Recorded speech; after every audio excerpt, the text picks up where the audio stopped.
Neko gets distracted all the time. I forgot to change the stream title.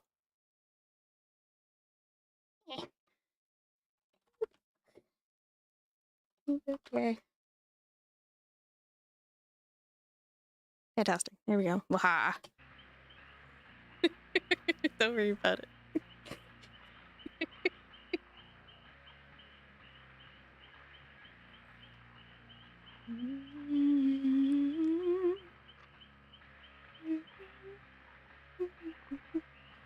Cyber! Congrats on getting first and sniping it from hero. Welcome in, welcome in. Haven't seen you get first in a while. How are ya?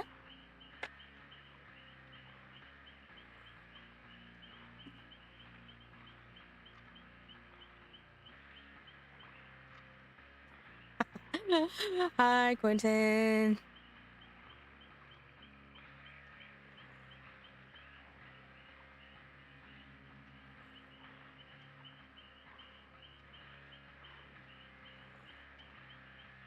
Hello, Cameron. Welcome in.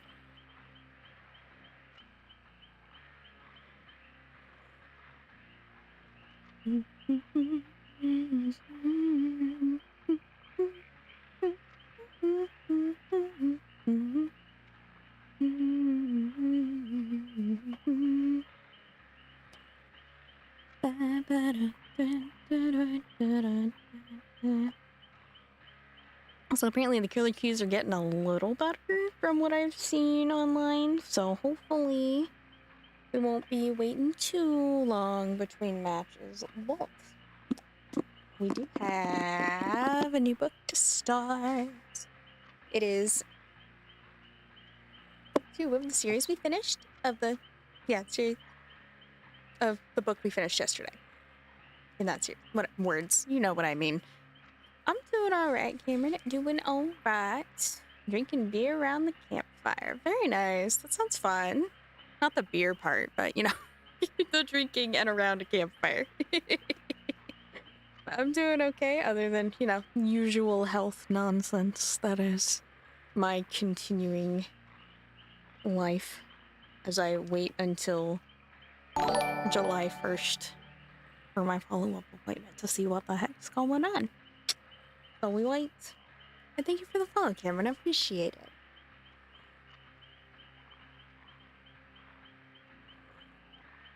Okay.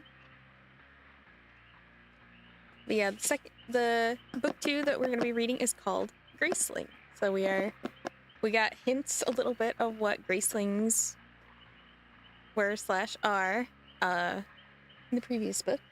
And if you weren't here to experience the previous book, that is okay. This one is mostly its own separate book. There is some things that you'll recognize if you were with us when we went through the previous book, but you don't need to know to appreciate her story. It's great. And that's really sweet of you, Cameron.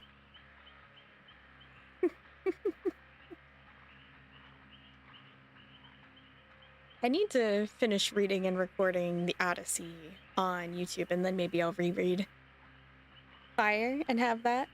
I don't know. We'll see.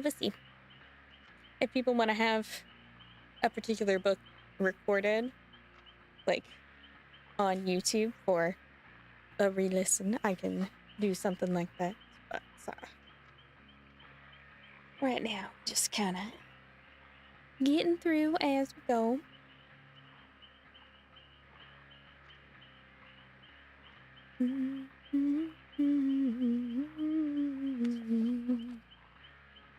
But now that we're getting settled in, I think we can go ahead and get started on book 2. You like my vibe already? Aw, that's so sweet. Thank you. I do my best to kind of give a chill environment for people to just come hang out, lurk if they like, and just exist together.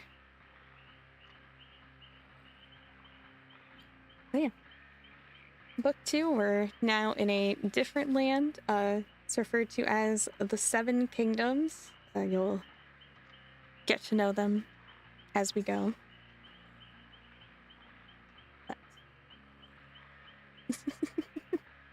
Hey, there's nothing wrong with being weird. You're weird too. You're one to talk. But, yeah, Cameron, strap in. We're starting a new book. This is the third one that we've read on stream all the way. That we're gonna be. I've finished 2 books.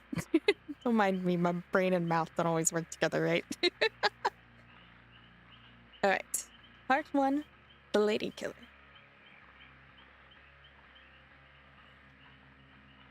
Chapter 1. And we're just reading while I wait on killer keys. It's what we've been doing, because the queue's long. I can get down by myself, thank you. I used to have to climb in order to get to things. I know what I'm doing. I've climbed trees before. Like weird trees, too. You can't stop me.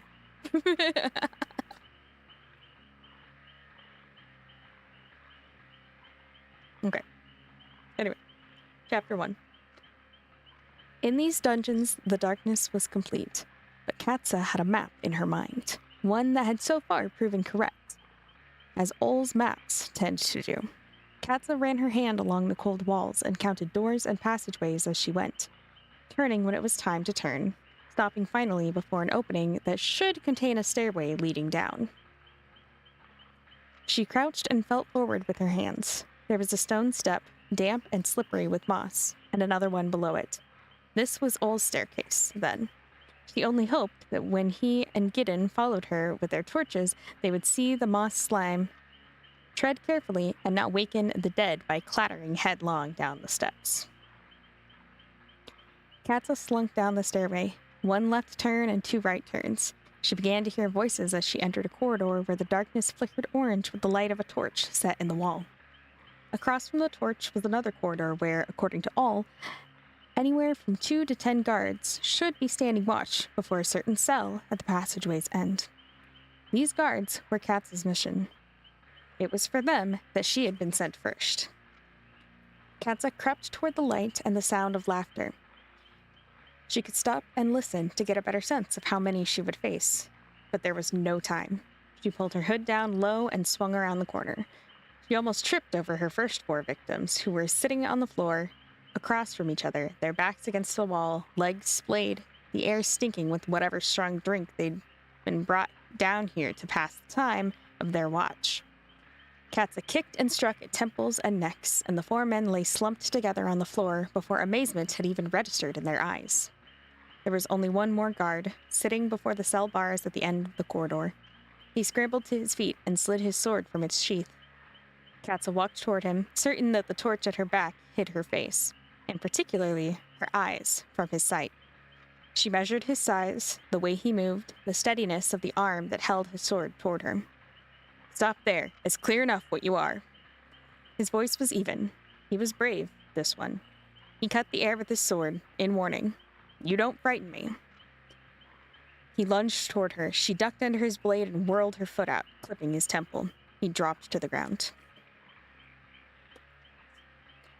She stepped over him and ran to the bars, squinting into the darkness of the cell. A shape huddled against the back wall, a person too tired or too cold to care about the fighting going on. Arms wrapped around legs and head tucked between knees. He was shivering. She could hear his breath. She shifted, and the light glanced over his crouched form. His hair was white and cut close to his head. She saw the glimmer of gold in his ear. Ol's maps had served them well, for this man was a Lionid. He was the one they were looking for. She pulled on the door latch, locked. Well, that was no surprise, and it wasn't her problem. She whistled once, low, like an owl. She stretched the brave guard flat on his back and dropped one of her pills into his mouth. She ran up the corridor, turned the 4 unfortunates on their backs beside each other, and dropped a pill into each mouth. Just as she was beginning to wonder if Ol and Gideon had lost themselves in the dungeons, they appeared around the corner and slipped past her. "A quarter hour, no more," she said.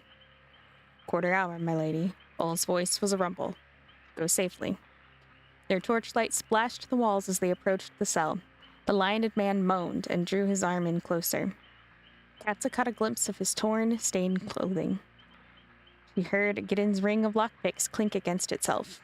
She would have liked to have waited to see that they opened the door, but she was needed elsewhere. She tucked her packet of pills into her sleeve and ran. The cell guards reported to the dungeon guard, and the dungeon guard reported to the underguard. The underguard reported to the castle guard. The night guard, the king's guard, the wall guard, and the garden guard also reported to the castle guard.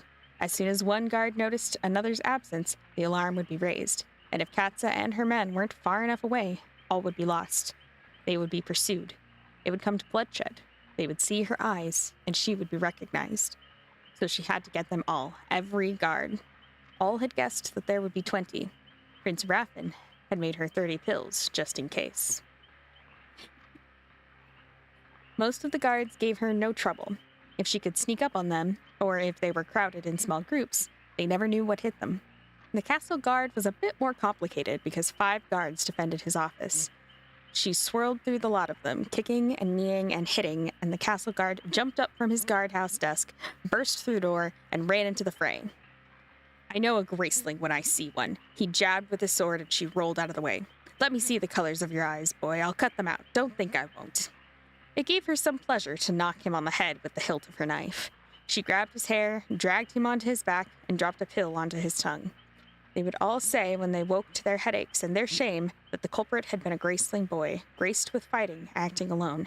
They would assume she was a boy because in her plain trousers and hood she looked like one, and because when people were attacked it never occurred to anyone that it might have been a girl. And none of them had caught a glimpse of Ol or Gideon. She had seen to that. No one would think of her. Whatever the Graceling Lady Casta might be, she was not a criminal who lurked around dark courtyards at midnight disguised. And besides, she was supposed to be en route east. Her uncle Randa, king of the Midlands, had seen her off just that morning, the whole city watching, with Captain Ol and Gideon, Randa's underlord, escorting her. Only a day of very hard riding in the wrong direction could have brought her south to King Mergan's court. Katza ran through the courtyard, past flower beds, fountains, and marble statues of Mergan. It was quite a pleasant courtyard, really, for such an unpleasant king. It smelled of grass and rich soil, and the sweetness of dew-dripped flowers. She raced through Mergan's apple orchard, a trail of drugged guards stretching out behind her. Drugged, not dead, an important distinction. Ol and Gideon, and most of the rest of the secret council, had wanted her to kill them. But at the meeting, to plan this mission, she'd argued that killing them would gain no time. What if they wake? Gideon had said. Prince Raffin had been offended. You doubt my medicine? They won't wake. It would be faster to kill them, Gideon had said, his brown eyes insistent. Heads in the dark room had nodded. I can do it in the time allotted, Katza had said, and when Gideon had started to protest, she'd held up her hand. Enough. I won't kill them. If you want them killed, you can send someone else. All had smiled and clapped the young lord on the back. Just think, Gideon. It'll make it more fun for us. The perfect robbery past all of Mergan's guards and nobody hurt. It's a good game. The room had erupted with laughter, but Katza hadn't even cracked a smile. She wouldn't kill, not if she didn't have to.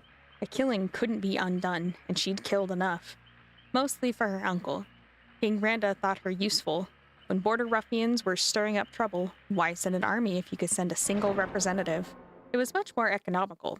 But she'd killed for the council too, when it couldn't be avoided. This time it could be avoided. At the far end of the orchard, she came upon a guard who was old, as old, perhaps, as the Lionid. She stood in a grove of yearling trees, leaning on his sword, his back round and bent. She snuck up behind him and paused. A tremor shook the hands that rested on the hilt of his blade. She didn't think much of a king who didn't retire his guards in comfort when they'd gotten too old to hold a sword steady. But if she left him, he would find the others. She'd felled and raised the alarm. She struck him once, hard on the back of his head, and he slumped and let out a puff of air. She caught him and lowered him to the ground as gently as she could, then dropped a pill into his mouth. She took a moment to run her fingers along the lump forming on his skull. She hoped his head was strong. She had killed once by accident, a memory she held close to her consciousness. It was how her grace had announced its nature a decade ago. She'd been a child, barely 8 years old. A man who was some sort of distant cousin had visited the court. She hadn't liked him, his heavy perfume, the way he leered at the girls who served him, the way his leer followed them around the room, the way he touched them when he thought no one was watching. He'd started to pay Casta some attention. She had grown wary. Such a pretty little one, he'd said. Graceling eyes can be very unattractive, but you, lucky girl, look better for it. What is your grace, my sweetness? Storytelling? Mind reading? I know. You're a dancer. Happy pause. Murder time. You'll have to find out what happens to him after I murder people.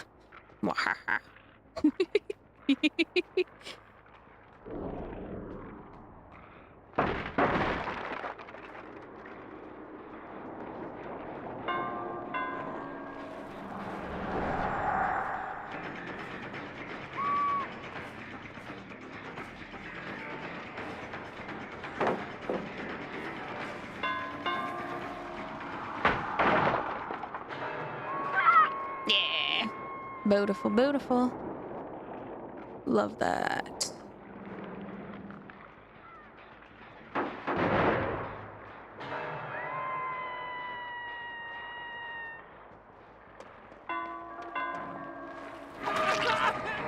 Fantastic.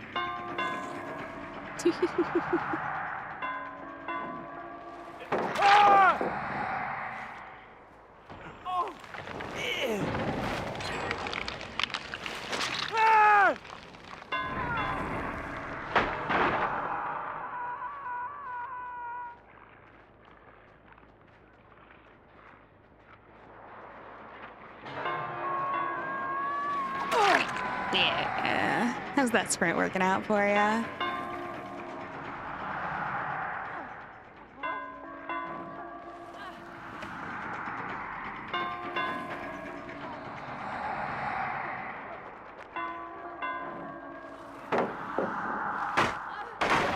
Perfect. Get rid of that.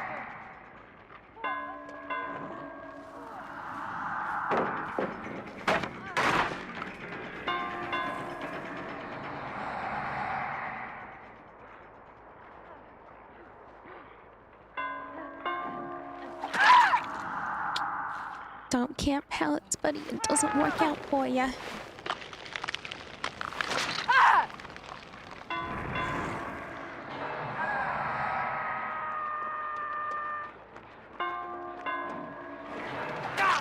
Perfect.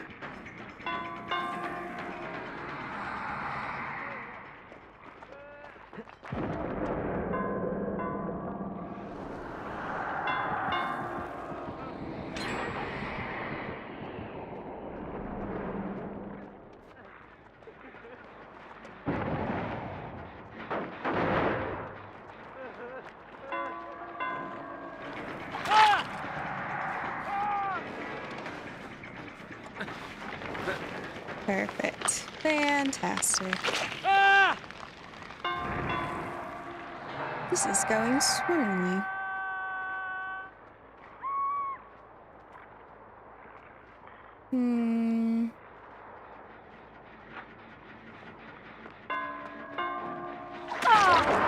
Yeah.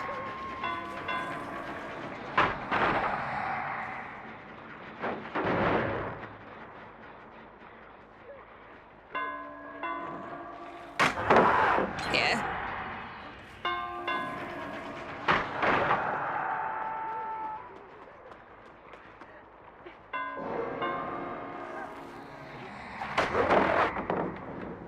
Damn, her timing is crazy.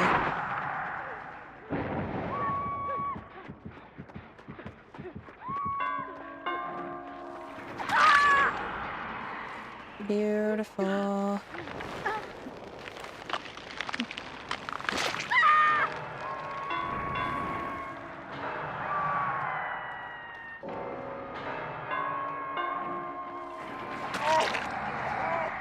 Right on track.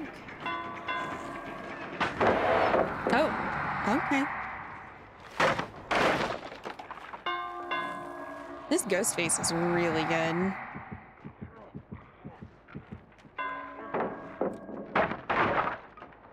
All right.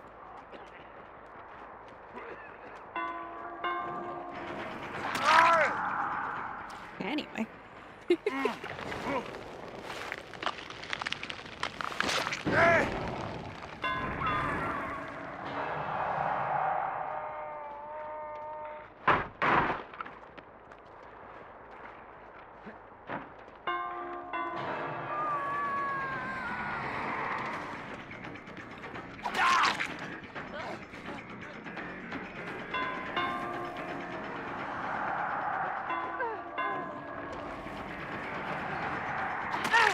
Okay.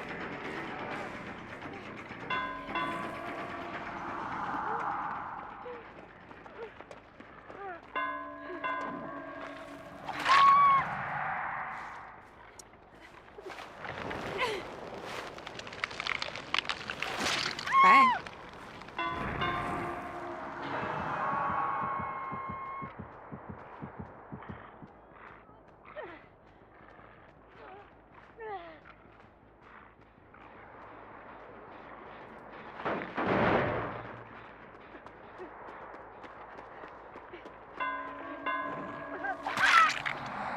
Anyway.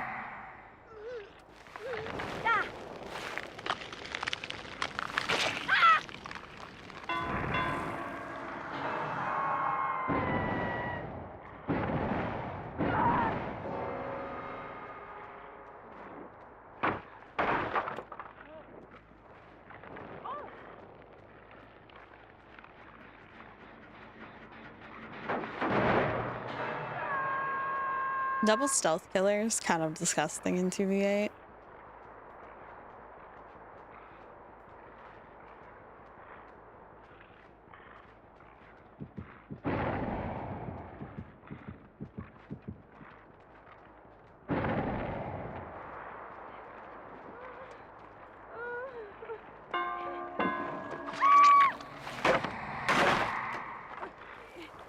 Thanks. Hi, Marshmallow.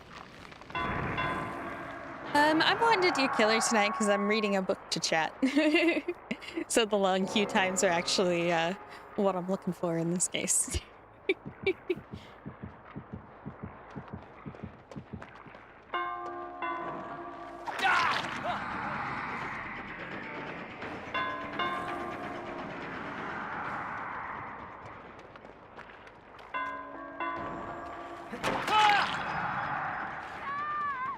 Beautiful. Know your lunch. Okay.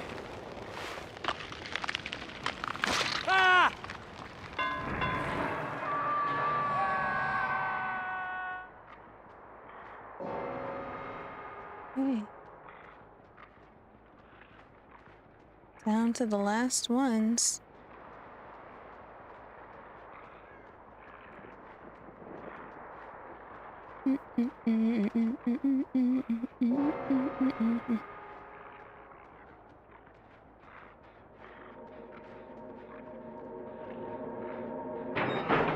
One.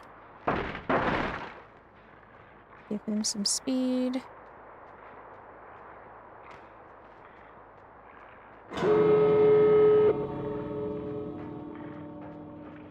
Since I've got the faster killer, he stays by one door, I check the other two.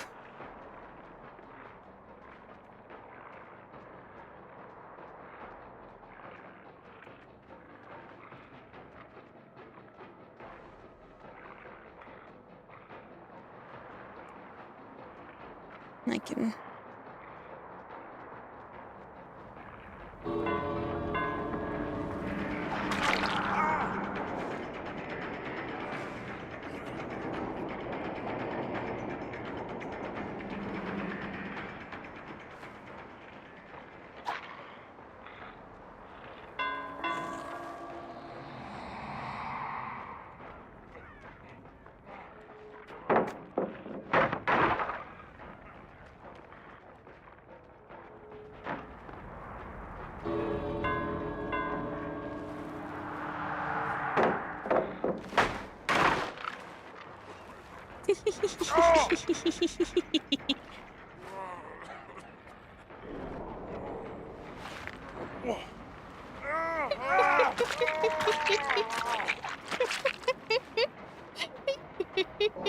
The ghost face butt in the Mori. Oh my gosh, that was so funny.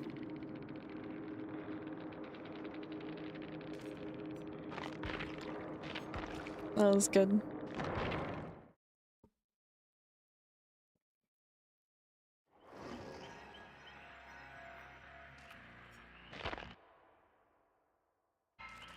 Looks like I got all 3 dailies done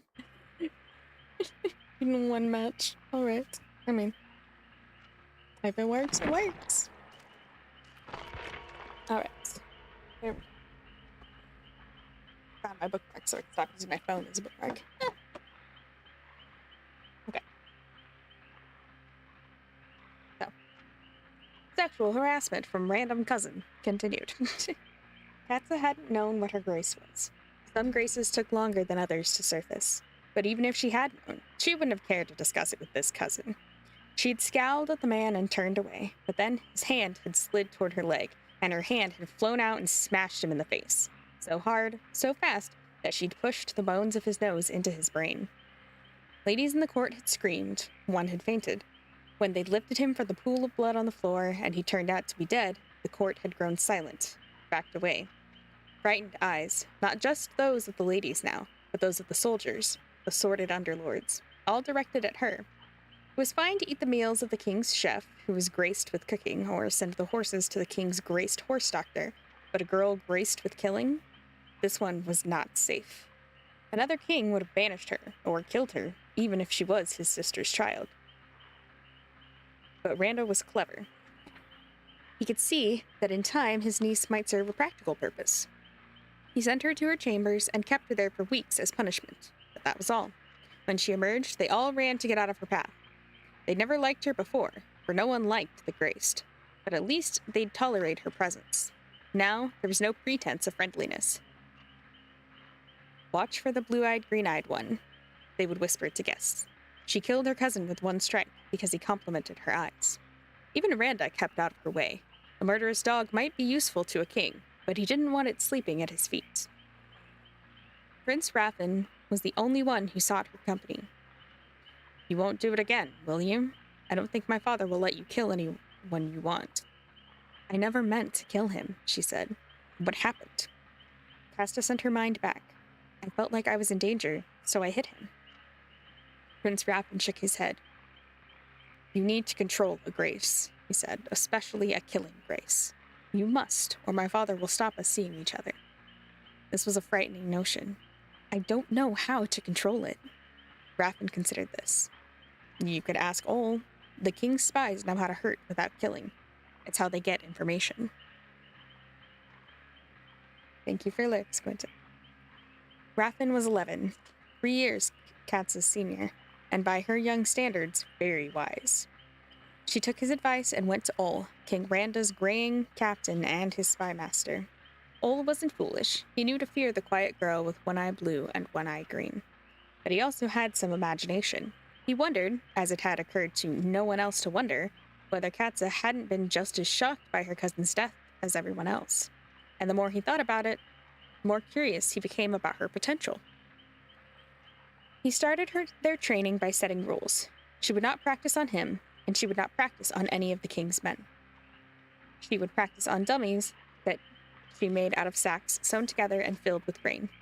She would practice on the prisoners that all brought to her, men whose deaths were already decreed.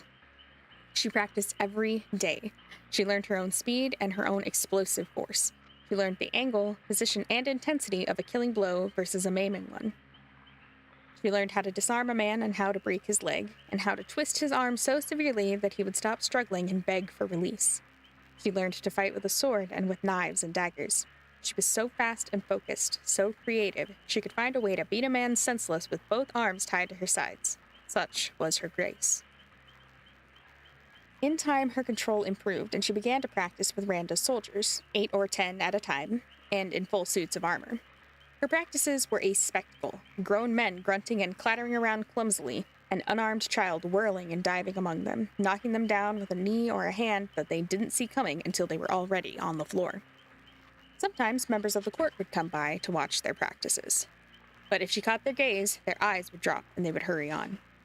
King Randa had not minded the sacrifice of All's time. He thought it necessary. Katza wouldn't be useful if she remained uncontrolled. And now, in King Morgan's courtyard, no one could criticize her control. She moved across the grass beside the gravel paths, swiftly, soundlessly. By now, Ol and Gideon must almost have reached the garden wall, where 2 of Morgan's servants, friends of the council, guarded their horses. She was nearly there herself.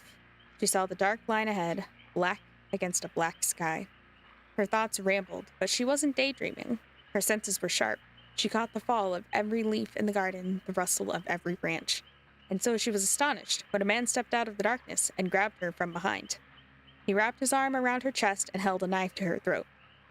He started to speak, but in an instant she had deadened his arm, wrenched the knife from his hand, and thrown the blade to the ground. She flung him forward over her shoulders. He landed on his feet. Her mind raced. He was graced, a fighter. That much was clear, and unless he had no feeling in the hand that had raked her chest, he knew she was a woman. He turned back to face her. They eyed each other warily, each no more than a shadow to the other. He spoke. "I've heard of a lady with this particular grace." His voice was gravelly and deep. There was a lilt to his words. It was not an accent she knew. She must learn who he was, so that she could know what to do with him. "I can't think what that lady would be doing so far from home, running through the courtyard of King Mergen at midnight," he said. He shifted slightly, placed himself between her and the wall. He was taller than she was, and smooth in his movements like a cat. Deceptively calm, ready to spring. A torch on the path nearby caught the glimmer of small gold hoops in his ears, and his face was unbearded, like a lionid. She shifted and swayed, her body ready, like his. She didn't have much time to decide. He knew who she was. But if he was a lionid, she didn't want to kill him. "Don't you have anything to say, lady? Surely you don't think I'll let you pass without an explanation." There was something playful in his voice. She watched him quietly. He stretched his arms in one fluid motion. Her eyes unraveled the bands of gold that gleamed on his fingers. It was enough. The hoops in his ears, the rings, the lilt in his words. It was enough. Oh my god, Cameron with the raid! Welcome in, everybody. We are starting out a fresh book. We'll let you guys settle in, get yourselves comfortable, let the pre-roll ads roll. I know it sucks. Pre-rolls are never fun for anybody, but I like to give everybody a good lurking experience. I don't want our conversations or my book to get interrupted by random ads in the middle of things. Once you're here and ad-free for the rest of the time. Welcome in. Queue times are long, but it's to be expected. I think maybe like 10-15 minutes. Not as bad as they have been when it first came out, but still pretty long. And for those of you who are new here, my name is Neko Andromeda. I am primarily a Dead by Daylight streamer, but I also do variety, and sometimes we read on stream. Variety is typically on Saturdays, though I have been known to do them in the middle of the week. Raid message, love that.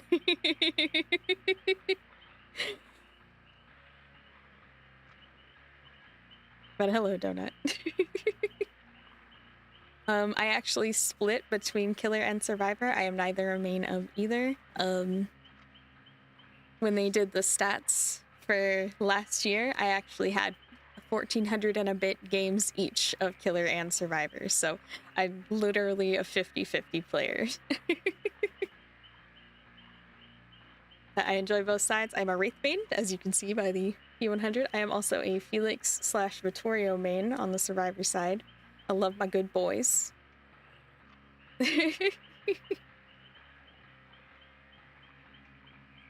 But I play a lot of killers, but right now we're doing Wraith on 2v8 because I enjoy the bingin' and the bongin'. Right now, in between queues, we are reading a book called Graceling by Kristen Kasher, and thank you, Cameron. I really appreciate that. Thank you for trusting your community with me. That means a lot. Welcome in. And again, welcome in, everybody. We're gonna settle in and continue our book. We're only a few pages in, so I think you'll catch on.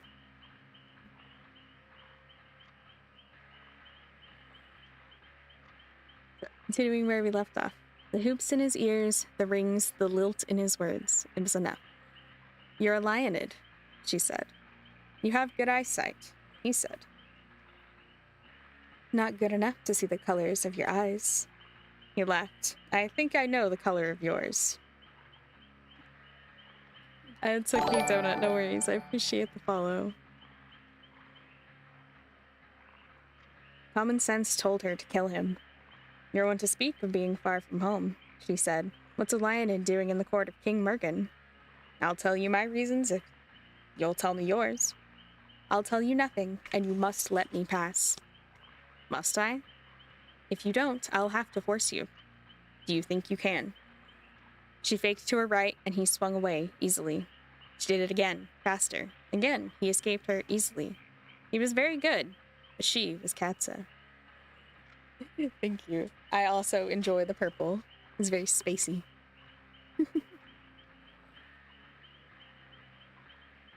I know I can, she said. Ah. His voice was amused, but it might take you hours. Why was he playing with her? Why wasn't he raising the alarm?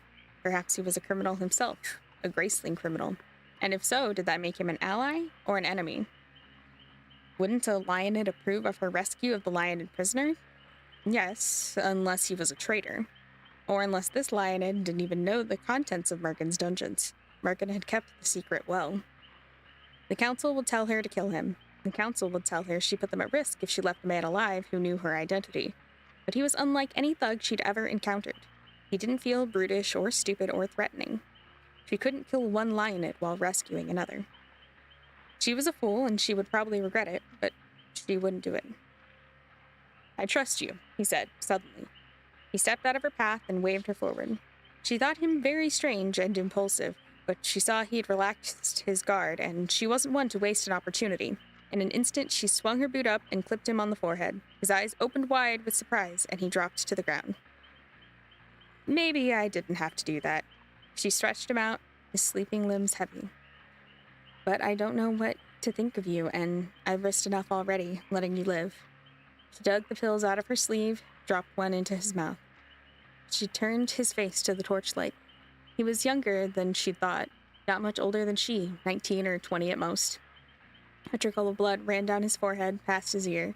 The neck of his shirt was open, and the torchlight played along the line of his collarbone. What a strange character. Maybe Raffin would know who he was.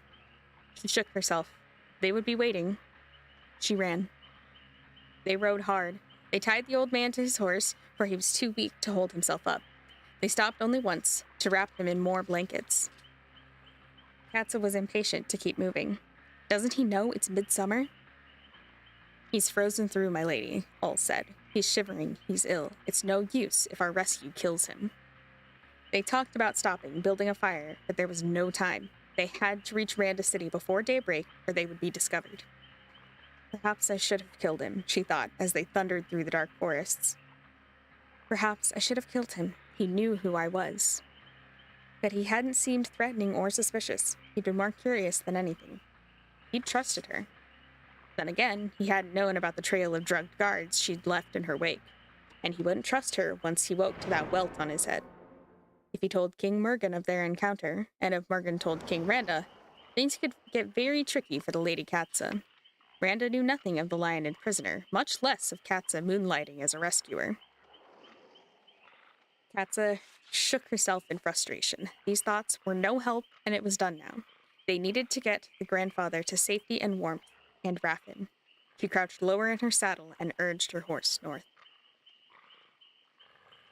Chapter 2. It was a land of 7 kingdoms. 7 kingdoms and 7 thoroughly unpredictable kings. Why in the name of all that was reasonable would anyone kidnap Prince Tealif, the father of the Lionid king? He was an old man. He had no power. He had no ambition. He wasn't even well. Word was he spent most of his days sitting by the fire or in the sun, looking out at the sea, playing with his great-grandchildren, and bothering no one. The Lionid people didn't have enemies. They shipped their gold to whoever had the goods to trade for it. They grew their own fruit and bred their own game. They kept to themselves on their island, an ocean removed from the other 6 kingdoms. They were different. They had a distinctive, dark-haired look and distinctive customs, and they liked their isolation. King Roar of Lionid was the least troublesome of the 7 kings. He made no treaties with the others, but he made no war, and he ruled his own people fairly. We'll continue learning about the Lionids after we murder. Wahaha.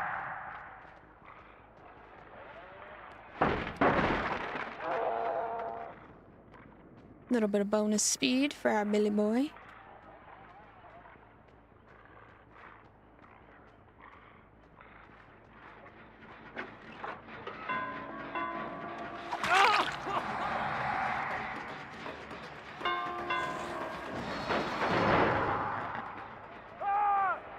Nice.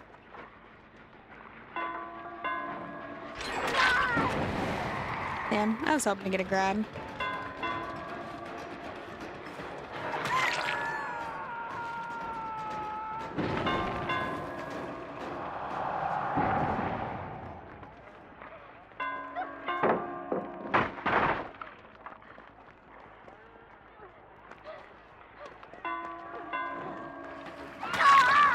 Perfect.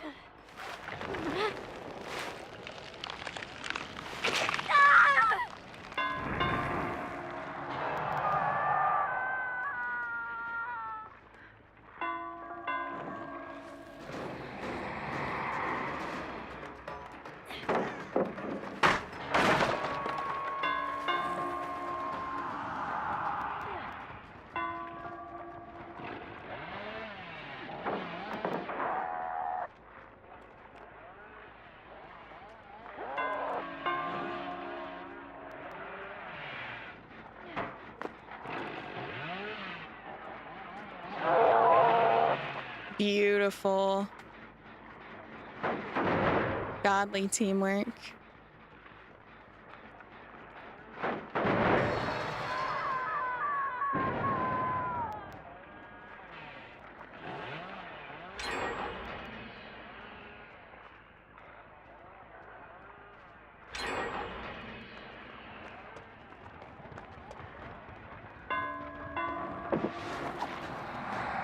Damn, I didn't know this was down.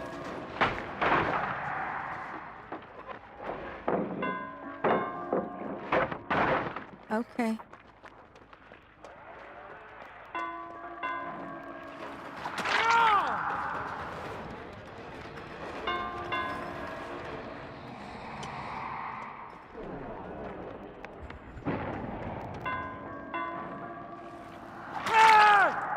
Perfect. Bing bong indeed.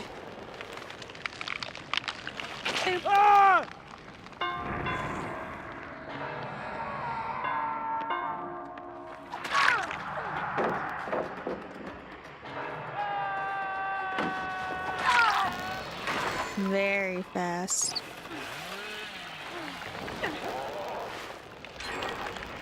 I agree. Wraith plus Brute, very fun indeed. Holy Jesus Christ, there are so many of them over here.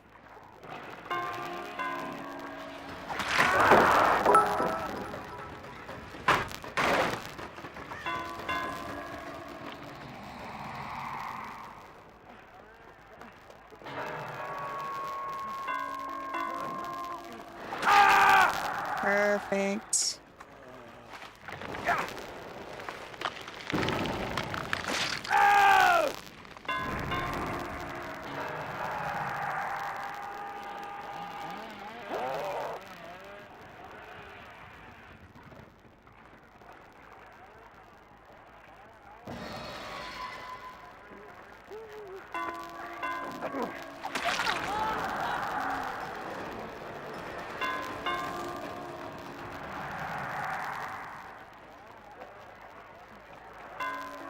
Okay, bye.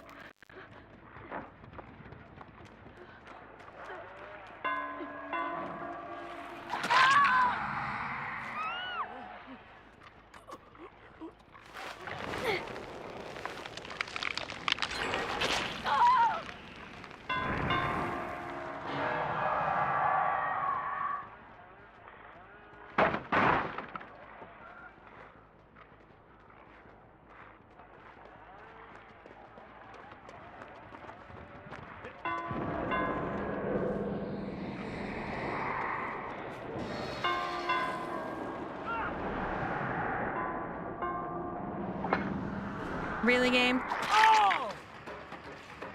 He was right in front of me. Why auto aim?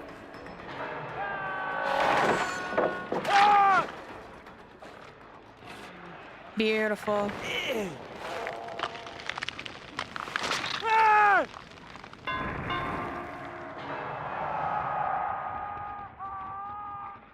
Dead Dwight.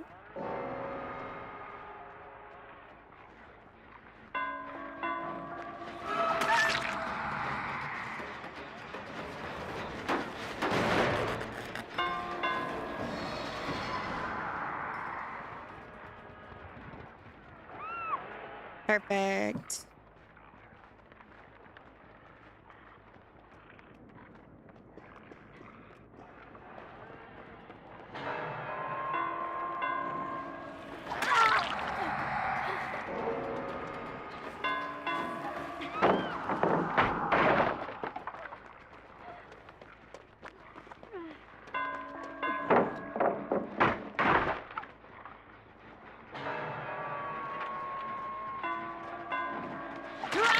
Okay, so he must be dead.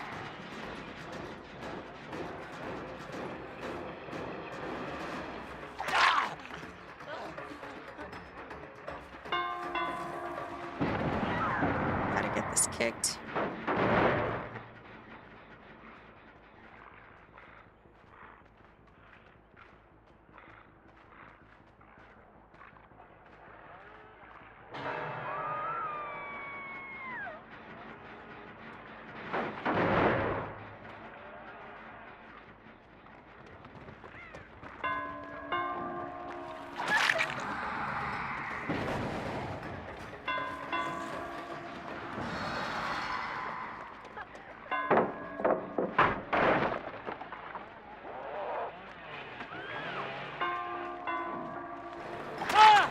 Perfect.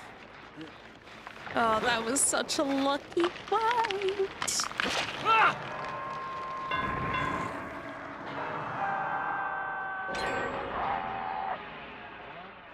Cyber with the biddies. Oh my god. 500 bits. Crazy, crazy. Well, thank you, thank you. That is so sweet. Congrats on being top of the biddy board now. Biddy board.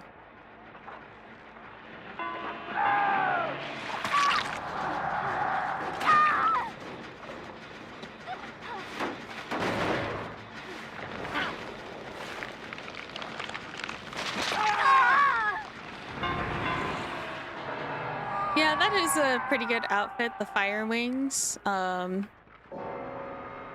just really like the one I have that has the red wrappings around his chest.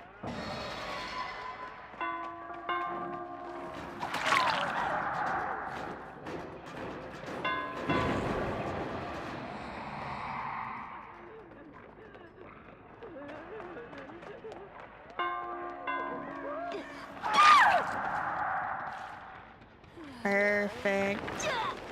God, we're so fucking in sync. It's great.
GG's, yeah, it happens. I was unlucky.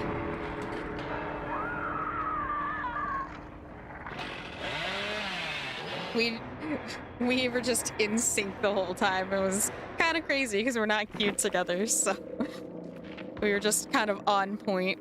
It was pretty great. The lack of gen people definitely hurt you guys that match.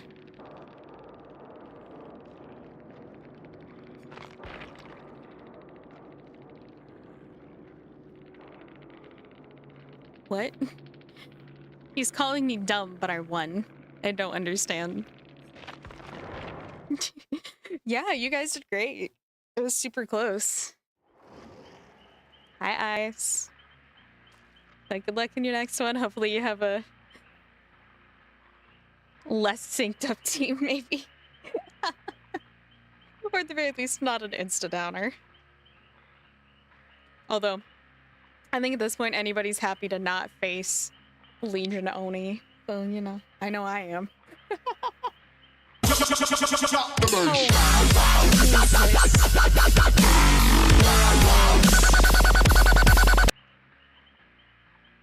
Sky. Thank you for the follow, Docs. I appreciate it. Oh my god, Sky, you scared the bejesus out of me. Well, now y'all are tied for first. But I think since Cyber got it first. Who did that? Not it. Uh-huh. Definitely didn't see your name go alongside it. Definitely not.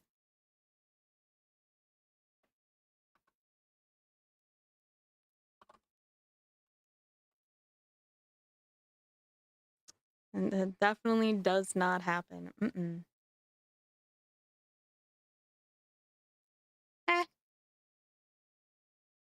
My alerts are so delayed. Sure, Sky. For sure. Oh yeah, the chat jump scaring me happens frequently, Karen, so if you enjoy that and the sass that comes afterwards, you're in the right place.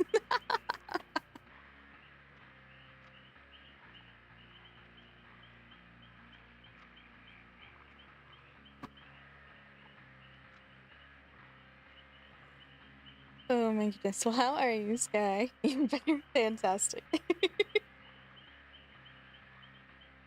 And also, don't mind me smacking my mouse with one foot. Also, we'll continue where we left off with the Lions. That the council network of spies had traced King Roar's father to King Mergan's dungeons in Sunder answered nothing. Mergan tended not to create trouble among the kingdoms, but often enough he was a party to the trouble, the agent of another man's crime as long as the money was good. Without a doubt, someone had paid him to hold the Lionid grandfather.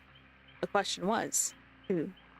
A 3-day weekend? That sounds really nice. I technically can take 3-day weekends whenever I want, but I don't because I like hanging out with you guys. Except for Christmas. I take my, You're right. Thank you, Cameron. Someone pays attention and helps me out. Chat does sometimes forget to remind me to change my category, though. I'm sure you will join them in the not telling me. Unbelievable. I know, a 3-day break for Christmas. How dare I, Sky?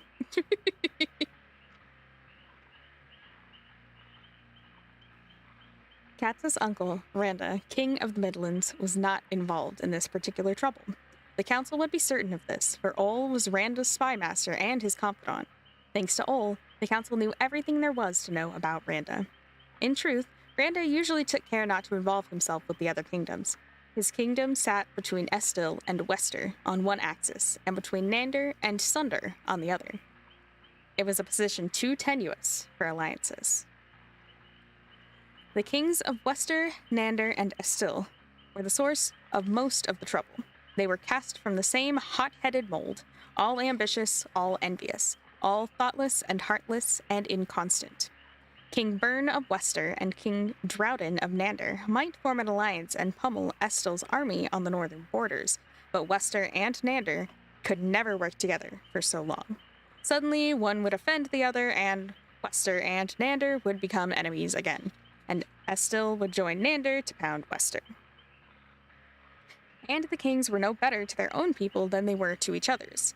Katza remembered the farmers of Estil that she and Ol had lifted secretly from their makeshift prison in a cowshed weeks before. Estilian farmers, who could not pay the tithe to their king, Thigpen, because Thigpen's army had trampled their fields on its way to raid Nandaran village. Thigpen should have been the one to pay the farmers. Even Randa would have conceded this, had his own army done the damage. But Thigpen intended to hang the farmers for non-payment of the tithe. Yes, Byrne, Drowden, and Thigpen kept the council busy. Grape soda. It had not always been like this. Western, Nander, Astil, Sunder, and the Midlands, the 5 inner kingdoms, had once known how to coexist peacefully. Centuries back, they had all been the same family, ruled by 3 brothers and 2 sisters who had managed to negotiate their jealousies without resorting to war. But any acknowledgement of that old family bond was long gone now. The kingdom's people were at the mercy of the natures of those who rose to be their rulers. It was a gamble, and the current generation did not make for a winning hand. The 7th kingdom was Monsea. The mountains set Monsea apart from the others, as the ocean did for Lionid. Lek, king of Monsea, was married to Ashen, the sister of King Roar of Lionid. Lek and Roar shared a dislike for the squabbles of the other kingdoms. But this didn't forge an alliance, for Monsea and Lionid were too far removed from each other, too independent, too uninterested in the doings of the other kingdoms. Now, where have we heard that name before? Not much was known about the Monsean court. King Lek was well liked by his people and had a great reputation for kindness to children, animals, and all helpless creatures. The Monsean queen was a gentle woman. Word was she'd stopped eating the day she'd heard of the Lionid grandfather's disappearance. For, of course, the father of the Lionid king was her father as well. It had to be Wester or Nander or Astil who had kidnapped the Lionid grandfather. Katza could think of no other possibilities, unless Lionid itself was involved. A notion that might seem ridiculous if it hadn't been for the Lionid man in the merchant's courtyard. His jewelry had been rich. He was a noble of some sort, and any guest of Mergen's warranted suspicion. But Katza didn't feel he was involved. She couldn't explain it, but it was what she felt. Why had Grandfather Tealif been stolen? What conceivable importance could he have? They reached Randa City before the sun did, but only just. When the horses' hooves clattered onto the stones of city roads, they slowed their pace. Some in the city were already awake. They couldn't tear through the narrow streets. They couldn't make themselves conspicuous. The horses carried them past wooden shacks and houses, stone foundries, shops with their shutters closed. The buildings were neat, and most of them had recently been painted. There was no squalor in Randa City. Randa didn't tolerate squalor. When the streets began to rise, Katza dismounted. She passed her reins to Gideon and took the reins of Tealif's horse. Gideon and Ol turned down a street that led east to the forest, leading Katza's horse behind them. This was the arrangement. A grandfather on horseback and a boy at his side climbing to the castle were less likely to be noticed than 4 horses and 4 riders. Ol and Gideon would ride out of the city and wait for her in the trees. Katza would deliver Tealif to Prince Rathin through a high doorway in a defunct section of the castle wall, the existence of which Ol kept carefully from Randa's notice. Katza pulled the old man's blinkets more firmly around his head. It was still fairly dark, but if she could see the hoops in his ears, then others would be able to see them as well. He lay on the horse, a huddled shape. Whether asleep or unconscious, she did not know. If he was unconscious, then she couldn't think how they were going to manage the last leg of the journey, up a crumbling staircase in Randa's wall where the horse couldn't go. She touched his face. He shifted and began to shiver again. "You must wake, Lord Prince," she said. "I can't carry you up the steps to the castle." The gray light reflected in his eyes as they opened. His voice shook with coldness. "Where am I?" "This is Randa City, in the Midlands," she said. "We're almost to safety." I didn't think Randa the type to conduct rescue missions. She hadn't expected him to be so lucid. "He isn't." "Well, I'm awake.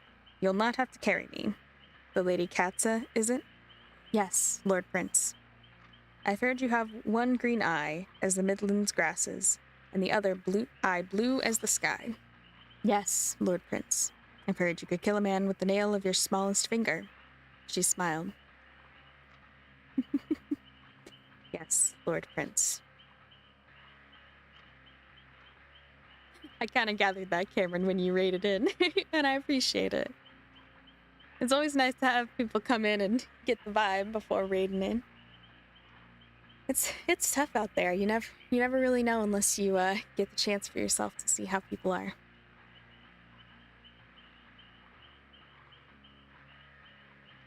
Does it make it easier? She squinted at his form, hunched in the saddle. "I don't understand you." To have beautiful eyes, does it lighten the burden of your grace to know you have beautiful eyes? She laughed. No, Lord Prince, I'd happily do without both. I suppose I owe you my gratitude, he said, and then settled into silence. She wanted to ask, for what? From what have we rescued you? But he was ill and tired, and he seemed asleep again. She didn't want to pester him. She liked this lioned grandfather. There weren't many people who wanted to talk about her grace. They climbed past shadowed roofs and doorways. She was beginning to feel her sleepless night, and she would not rest again for hours. Ah! Why?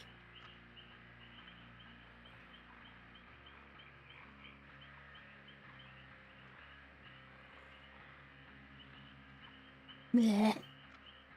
Well, now I'm gonna drink some of that caffeine.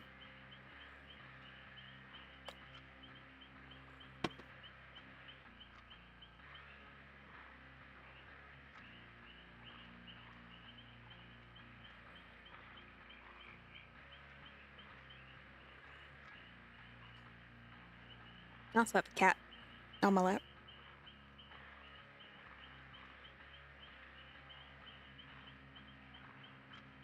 Thank you, Karen. She replayed the grandfather's words in her mind. His accent was like the man's, the lioned man's in the courtyard.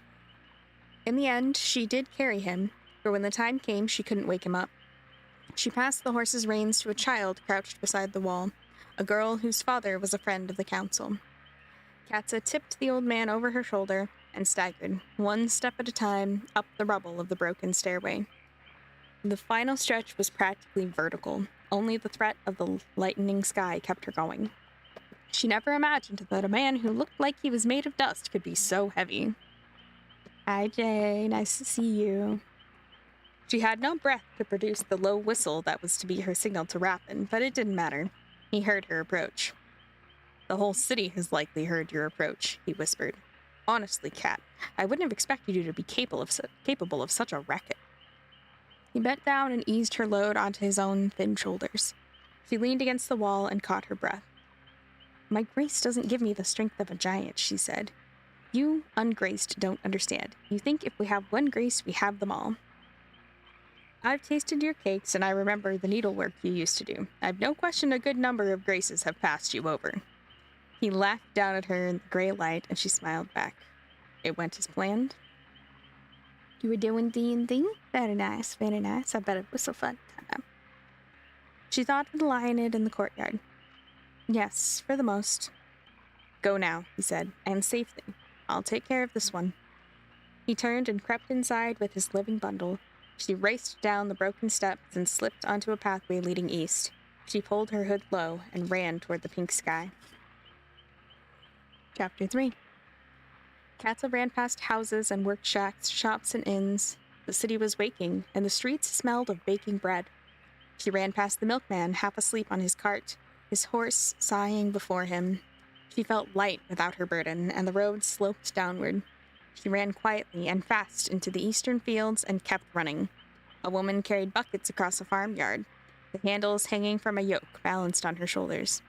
When the trees began, Katza slowed. She had to move carefully now, lest she break branches or leave boot prints and create a trail straight to the meeting place. Already the way looked a bit traveled. All in Gideon and the others on the council were never as careful as she, and of course the horses couldn't help creating a path. They would need a new meeting place soon. By the time she broke into the thicket that was their hideout, it was daylight. The horses grazed. Gideon lay on the ground, all leaned on a pile of saddlebags. Both men were asleep.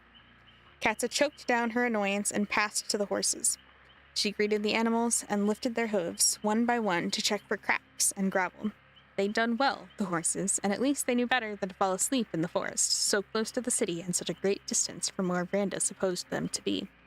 Her own mount whickered, and Ole stirred behind her. If someone had discovered you, she said, sleeping at the edge of the forest when you were supposed to be halfway to the eastern border? She spoke into her saddle and scratched her horse's shoulder. What explanation would you have given? I didn't mean to sleep, my lady, Ole replied. That's no comfort. We don't all have your stamina, my lady, especially those of us with gray hair. Come now, no harm was done. He shook Gideon, who responded by covering his eyes with his hands. Wake up, my lord. We'd best be moving. Katza said nothing. She hung her saddlebags and waited by the horses. All brought the remaining saddlebags and fastened them in place. Prince Tealif is safe, my lady? He's safe. Gideon stumbled over, scratching his brown beard. He unwrapped a loaf of bread and held it out to her, but she shook her head. I'll eat later, she said. Gideon broke off a piece and handed the loaf to all. Are you angry that we weren't performing strength exercises when you arrived, Katza? Should we have been doing gymnastics in the treetops? You could have been caught, Gideon. You could have been seen, and then where would you be? We would have thought of some story, Gideon said. You would have saved us like you do everyone else. He smiled, his warm eyes lighting up a face that was confident and handsome, but that failed to please Katza at the moment. Gideon was younger even than Raffin, strong and a good rider. He had no excuse for sleeping. Come, my lord, all said. Let us eat our bread in the saddle, otherwise our lady will leave without us. She knew they teased her. She knew they thought her too critical, but she also knew she wouldn't have allowed herself to sleep when it was unsafe to do so. Then again, they would never have allowed the Graceling Lionid to live. If they knew, they'd be furious, and she wouldn't be able to offer any rational excuse. They wound their way to one of the forest paths that paralleled the main road and set out eastward. They pulled their hoods low and pushed the horses hard. After a few minutes, the pounding of hooves surrounded her. Katza's irritation diminished. She couldn't be worried for long when she was moving. The forests of the southern Midlands gave way to hills, low hills at first, that would grow as they neared Estill. They stopped only once at midday to change their horses at a secluded inn that had offered its services to the council. With fresh horses, they made good time, and by nightfall, they approached the Estilian border. With an early start, they could reach the Estilian estate that was their destination by mid-morning, do their business for Randa, and then turn back. They could travel at a reasonable pace and still return to Randa City before nightfall of the following day, which was when they were expected. And then Katza would know whether Prince Raffin had learned anything from the Lionid grandfather. They made camp against an enormous rock crag that broke through the base in one of the eastern hills.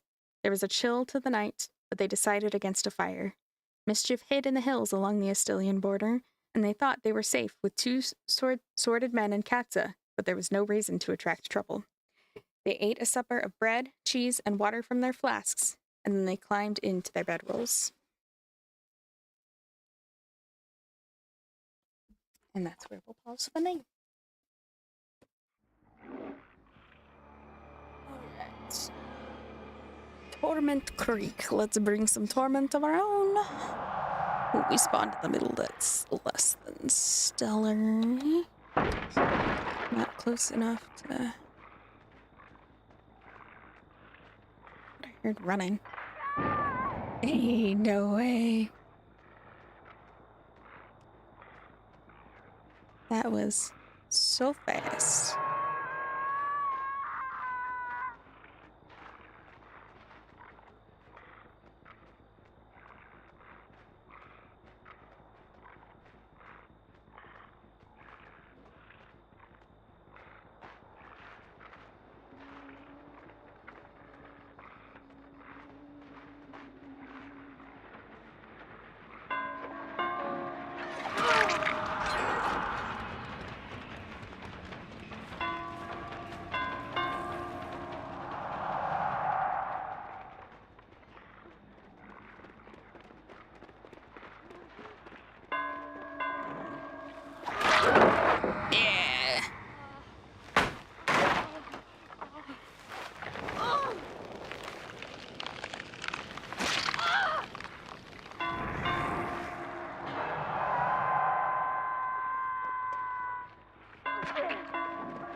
Hello, cat.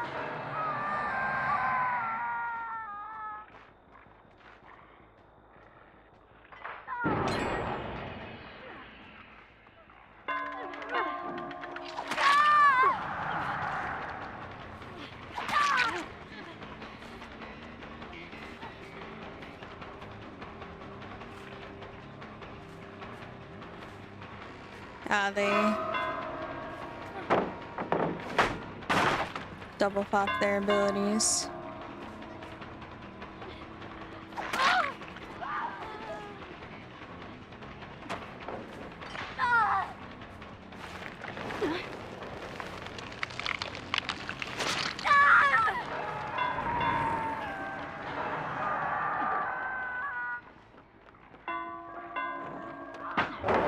I was blocking it.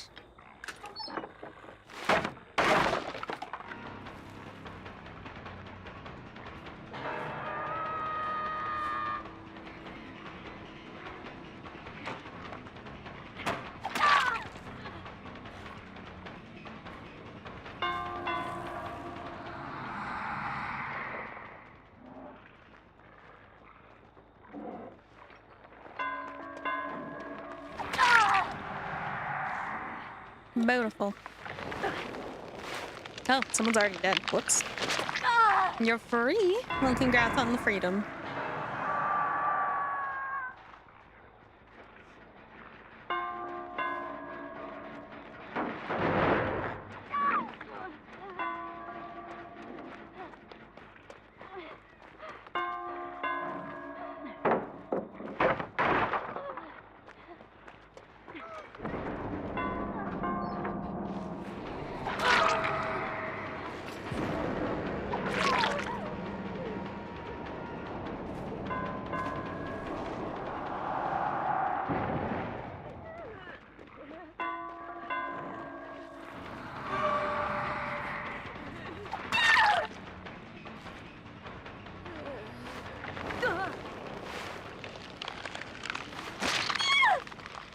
Perfect.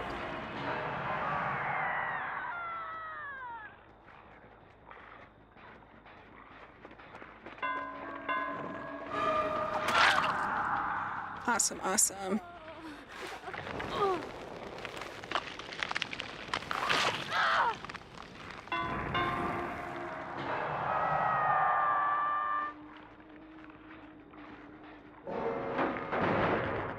Another one bites the dust.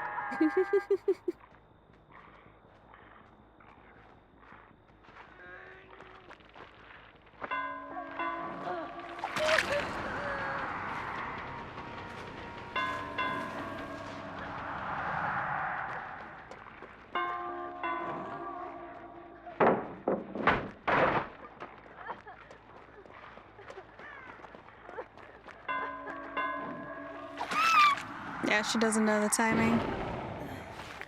Works for me. There's so many sables this game.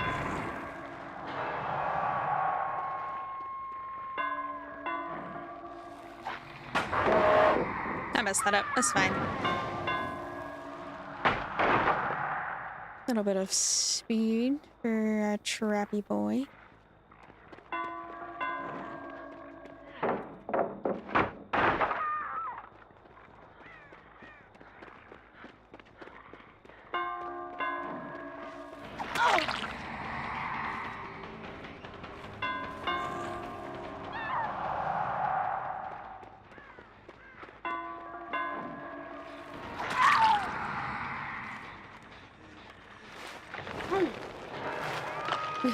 There you go. You're done with school? That's awesome. Congratulations.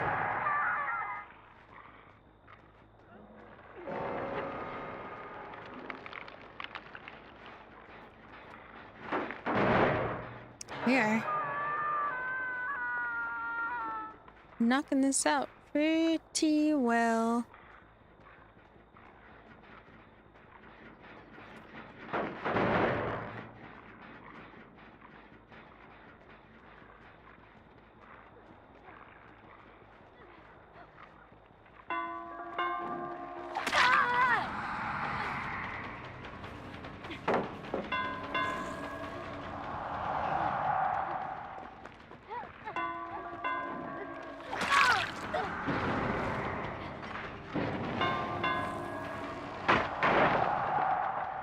Break.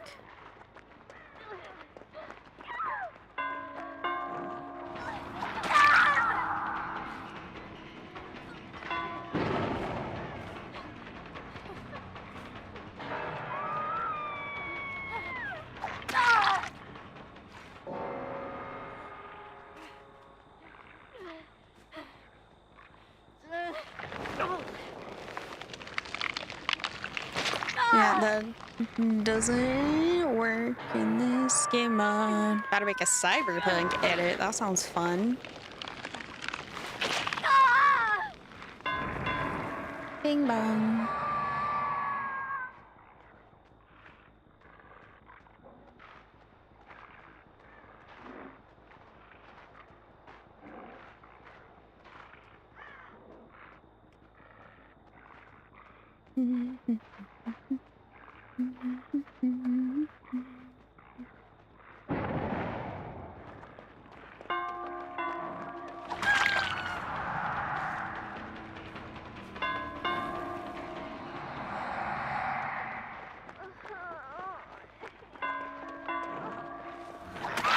That 10% made such a huge difference.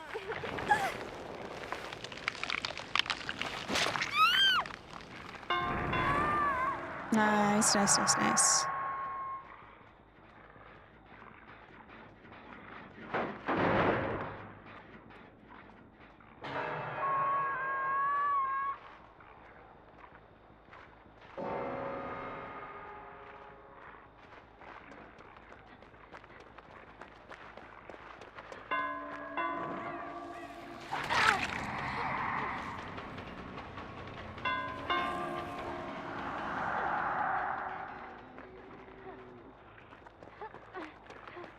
Give me the pallet.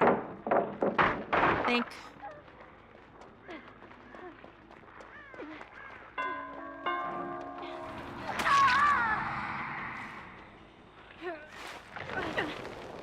Wait, is this hatch time? GG's, Raymond. Nope, not hatch time yet. Almost.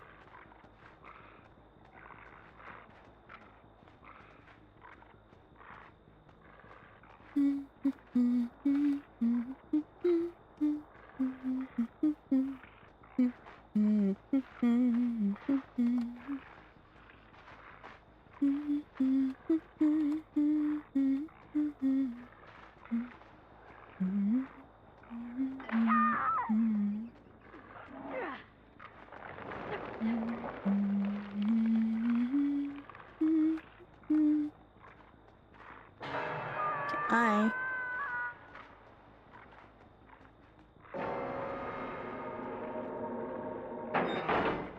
One.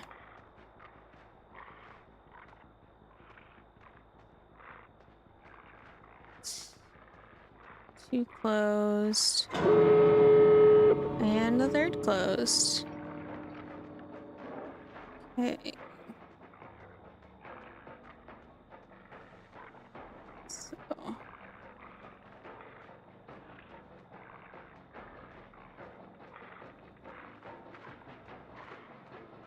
He's getting that door trapped. Oh my gosh, these doors are terrible for me to have to swing between.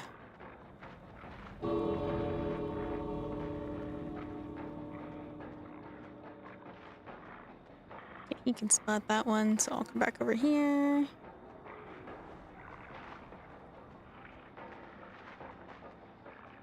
Maybe what I'll do is just plant myself right here.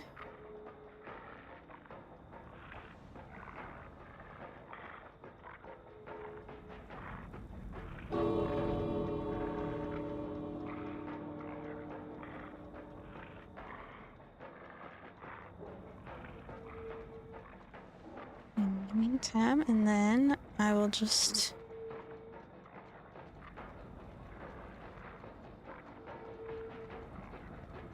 peek at the other doors while we wait.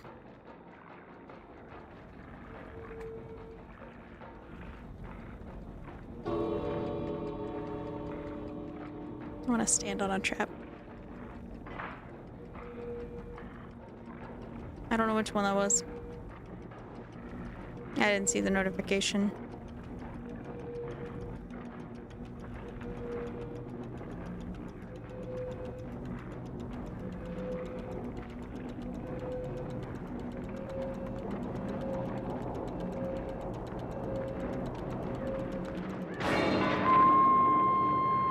Okay. Hi, Hijinks. Thank you for likes. Appreciate it. Right. Oof. That's okay. She still dies and we still get points. Doesn't bother me. Like, we get the points either way, so it's no big deal.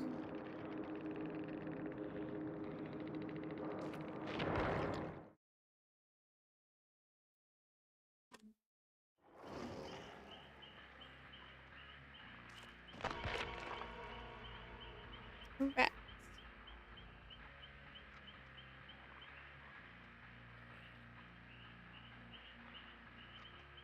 They climbed into their bedrolls. I'll sleep well tonight, Gideon said, yawning. It's lucky that inn came forward to the council. We would have ridden the horses into the ground. It surprises me the friends that the council is finding, Ol said. Gideon propped himself up onto his elbow. Did you expect it, Katsa? Did you think your council would spread as it has? What had she expected when she'd started the council? She'd imagined herself, alone, sneaking through passageways and around corners, an invisible force working against the mindlessness of the kings. I never even imagined it spreading beyond me. And now we have friends in almost every kingdom, Gideon said. People are opening their homes. Do you know one of the Nandarin border lords brought an entire village behind his walls when the council learned of a Western raiding party? The village was destroyed, but every one of them lived. He settled down onto his side and yawned again. It's heartening. The council does some good. Katsa lay on her back and listened to the men's steady breathing. The horses, too, slept, but not Katsa. 2 days of hard riding and a sleepless night between, and she was awake. She watched clouds flying across the sky, blotting out the stars and revealing them again. The night air puffed and set the hill grass rustling. The first time she'd hurt someone for Randa had been in a border village, not far from this camp. An underlord of Randa's had been exposed as a spy on the payroll of King Thigpen of Estil. The charge was treason and the punishment was death. The underlord had fled toward the Estilian border. Katsa had been all of 10 years old. Randa had come to one of her practice sessions and watched her, an unpleasant smile on his face. Are you ready to do something useful with your grace, girl? He called out to her. Katsa stopped her kicking and whirling and stood still, struck by the notion that her grace could have any beneficial use. Randa said, smirking at her silence. Your sword is the only bright thing about you. Pay attention, girl. I'm sending you after this traitor. You're to kill him, in public, using your bare hands, no weapons. Just him, no one else. I'm sure we all hope you've learned to control your bloodlust by now. Katsa shrank suddenly, too small to speak, even if she'd had something to say. She understood this order. He refused her the use of weapons because he didn't want the man to die cleanly. Randa wanted a bloody, anguished spectacle, and he expected her to furnish it. Katsa set out with Ol and a convoy of soldiers. When the soldiers caught the underlord, they dragged him to the square of the nearest village, where a scattering of startled people watched, slack-jawed. Katsa instructed the soldiers to make the man kneel. In one motion, she snapped his neck. There was no blood. There was no more than an instant's pain. Most in the crowd didn't even realize what had happened. When Randa heard what she'd done, he was angry enough that he called her to his throne room. He looked down at her from his raised seat, his eyes blue and hard, his smile nothing more than a baring of teeth. What's the point of a public execution, he said, if the public misses the part where the fellow dies? I can see that when I give orders, I shall have to compensate for your mental ineptitude. After that, his commands included specifics, blood and pain, for this or that length of time. There was no way around what he wanted. The more Katsa did it, the better she got at it, and Randa got what he wished, for her reputation spread like a cancer. Everyone knew what came to those who crossed King Randa of the Midlands. After a while, Katsa forgot about defiance. It became too difficult to imagine. On their many travels to perform Randa's errands, Ol told the girl of things Randa's spies learnt when they crossed into the other kingdoms. Young girls who had disappeared from an Estilian village and reappeared weeks later in a Western whorehouse. A man held in a Nandarin dungeon as punishment for his brother's thievery. For his brother was dead, and someone had to be punished. A tax that the king of decided to levy on the villages of Vestal, attacks Wester's soldiers saw fit to collect by slaying Astilian villagers and emptying their pockets. All these stories Randa's spies reported to their king, and all of them Randa ignored. Now a Midlands lord, who had hidden the majority of his harvest in order to pay a smaller tithe than he owed, here was worthwhile news. Here was a problem relevant to the Midlands. Randa sent Casta to crack the lord's head open. Katsa couldn't say where the notion had come from, but once it pushed its way into her mind, it would not leave. What might she be capable of if she acted of her own volition and outside Randa's domain? It was something she thought about, something to distract herself as she broke fingers for Randa and twisted men's arms from their sockets. And the more she considered the question, the more urgent it became, until she thought she would blaze up and burn from the frustration of not doing it. I don't know anything about Battlefront 2, but I'm assuming you're having a rough time. I'm sorry, Swag God. In her 16th year, she brought the idea to Raffin. It just might work, he said. I'll help you, of course. Next, she went to All. All was skeptical, even alarmed. He was used to bringing his information to Randa, so Randa could decide what action to take. But he saw her side of it eventually, slowly, once he understood that Katsa was determined to do this thing with or without him. And once he convinced himself that it would do the king no harm to not know every move his spy master made. In her very first mission, Katsa intercepted a small company of midnight looters that the Astilian king had set on his own people and sent them fleeing into the hills. It was the happiest and heatiest moment of her life. Next, Katsa and Ol rescued a number of Western boys enslaved in a Nandarin iron mine. One or two more escapades, and the news of their missions began to trickle into useful channels. Some of Ol's fellow spies joined the cause, and one or two underlords at Randa's court, like Gideon, Ol's wife, Bertel, and other women of the castle. They established regular meetings that took place in secluded rooms. There was an atmosphere of adventure at the meetings, of dangerous freedom.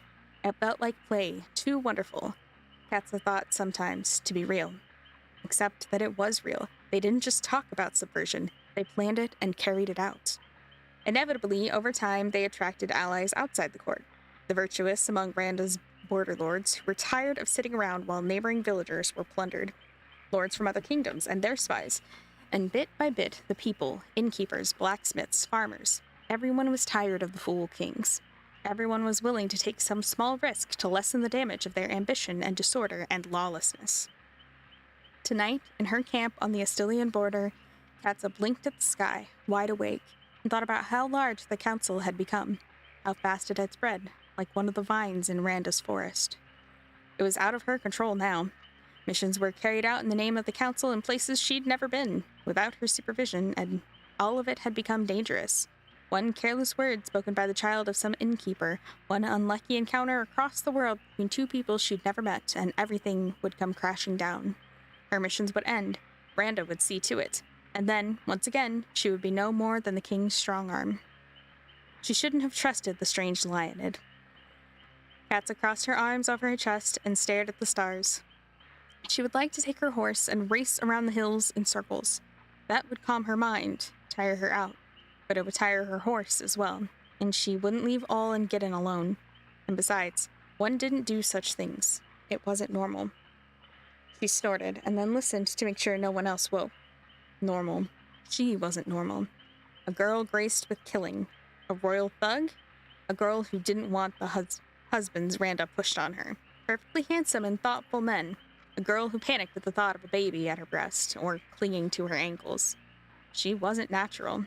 If the council were discovered, she would escape to a place where she wouldn't be found. Lioned or Monsea. She'd live in a cave, in a forest. She'd kill anyone who found her and recognized her. She wouldn't relinquish the small amount of control she'd taken over her life. She must sleep. Sleep, Katsa, she told herself. You need to sleep to keep your strength. Then suddenly, tiredness swept over her, and she was asleep. Chapter 4. In the morning, they dressed like themselves, Gideon in traveling clothes befitting a Midlands underlord, and Ol in his captain's uniform. Katza changed into a blue tunic lined with the orange silk of Randa's courts, and the matching trousers she wore to perform Randa's errands, a costume to which he consented only because she was abusive to any dresses she wore while riding. Randa didn't like to think of his Graceling killer doling out punishment in torn and muddy skirts. It was undignified. Their business in Estill was with an Estilian border lord who had arranged to purchase lumber from the southern forests of the Midlands. He had paid the agreed price, but then he'd cleared more than the agreed number of trees. Randa wanted payment for the additional lumber, and he wanted the lord punished for altering the agreement without his permission. I give you both fair warning, Ol said as they cleared the camp of their belongings. This lord has a daughter graced with mind reading. Why should you warn us? Katza asked. Isn't she at Thigpen's court? King Thigpen has sent her home to her father. Katza yanked hard on the straps that attached her bag to her saddle. Are you trying to pull the horse down, Katza? Gideon said, or just break your own saddlebag? Katza scowled. No one told me we'd be encountering a mind reader. I'm telling you now, my lady, Ol said, and there's no reason for concern. She's a child. Most of what she comes up with is nonsense. Well, what's wrong with her? What's wrong with her is that most of what she comes up with is nonsense, or useless, irrelevant. She blurts out everything she sees. She's out of control. She was making Thigpen nervous, so he sent her home, my lady, and told her father to send her back when she became useful. In Estill, as in most of the kingdoms, Gracelings were given up to the king's use by law. The child whose eyes settled into two different colors weeks, months, or on the rarest occasion years after its birth was sent to the court of its king and raised in its king's nurseries. If its grace turned out to be useful to the king, the child would remain in his service. If not, the child would be sent home. But the court's apologies, of course, because it was difficult for a family to find use for a Graceling, especially one with a useless grace, like climbing trees or holding one's breath for an impossibly long time or talking backward. The child might fare well in a farmer's family, working among the fields with no one to see or know.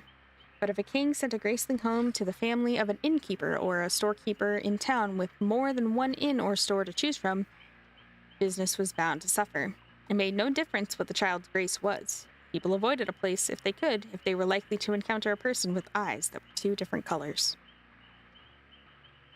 Thigpen's a fool not to keep a mind reader close, Gideon said.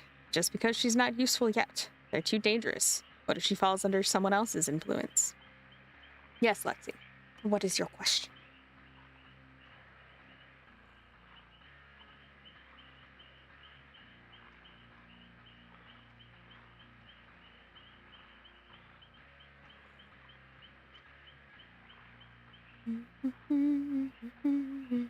Got 12 doubloons. Which chapters should you buy? That is a good question.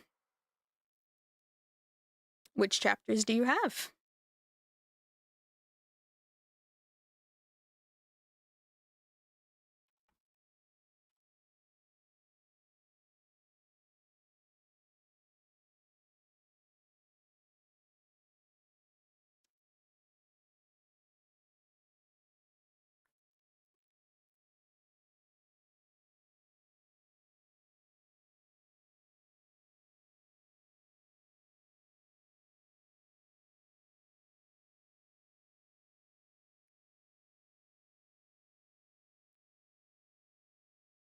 Ghostface, Sage, but I have a good chunk of the killers.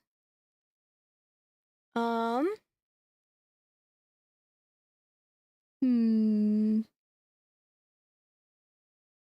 me rephrase. D&D. No, you're fine. I thought you were just clarifying that, of course, you had the base game. Let's see. What killers do you not have? And you're not a mortal.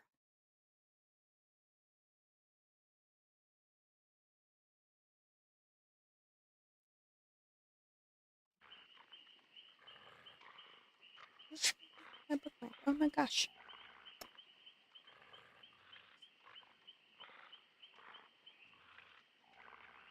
I got another piece of paper, so it's fine.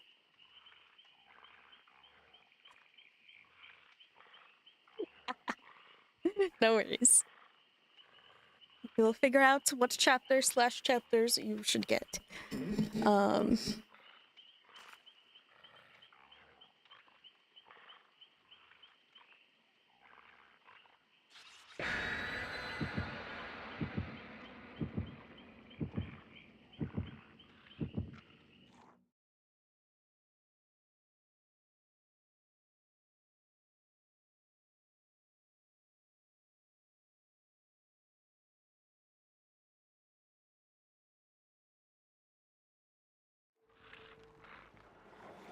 Oh, who's our other killer? I didn't even check. It's a Weskin. Yeah.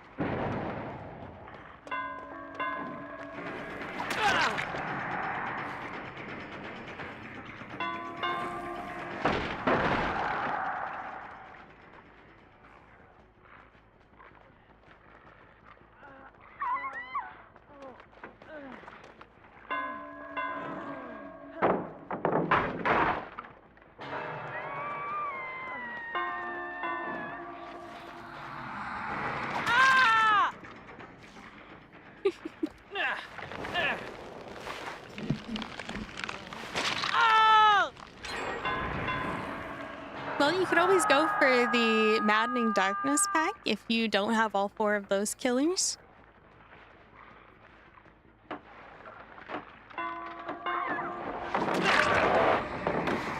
Still got him.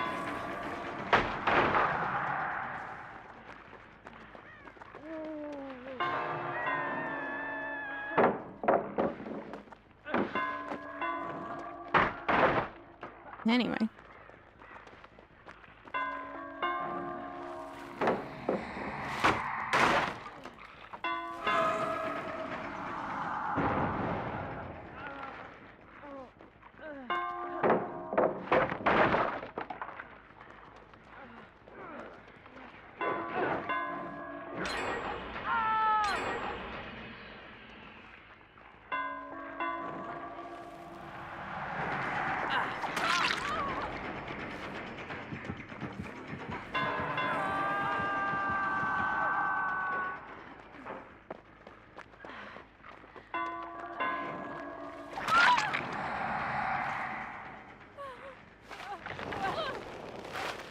And then I'll go after Steve.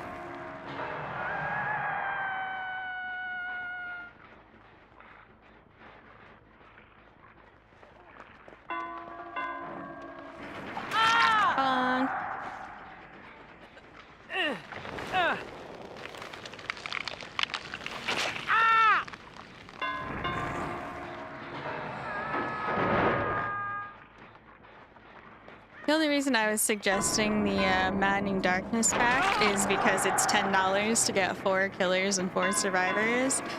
So it saves you.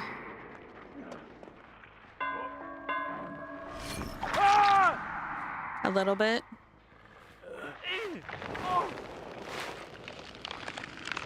But yeah, I get that. So licensed DLC killers.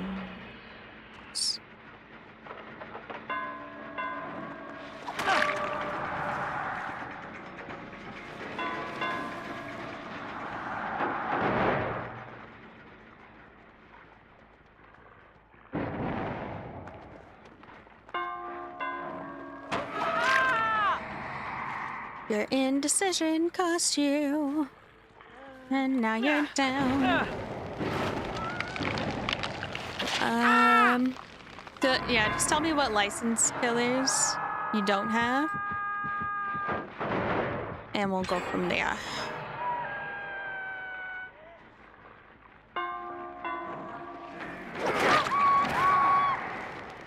Yeah, let's go.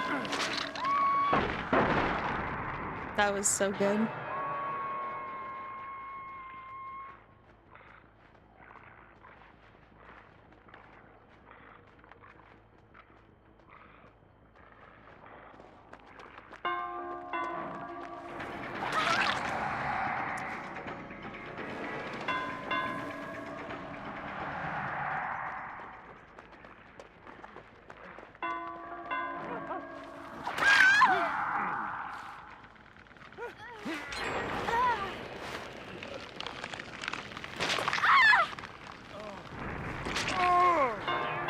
That was weird.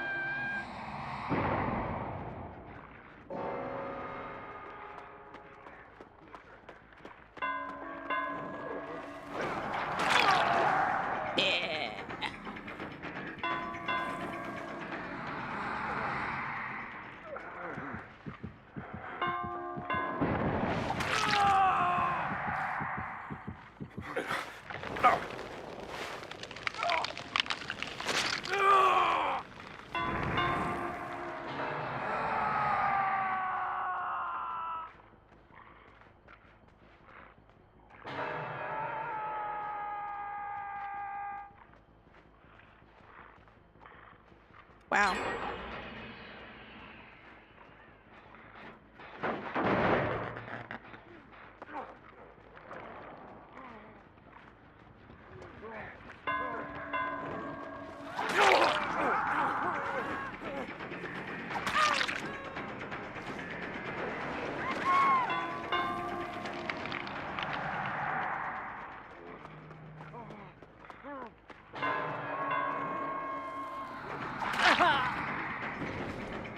Okay, we got a bunch of injuries.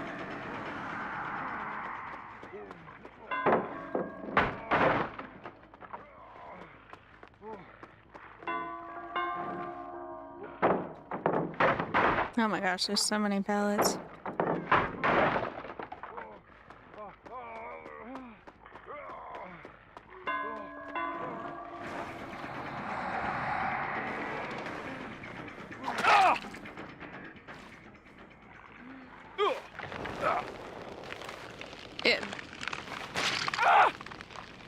Lux, that's why I asked just for what killers you don't have, because I figured you would have more than you don't have.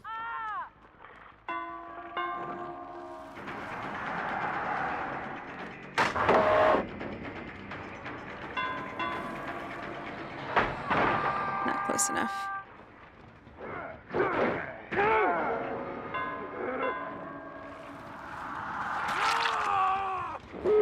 Oh, all right.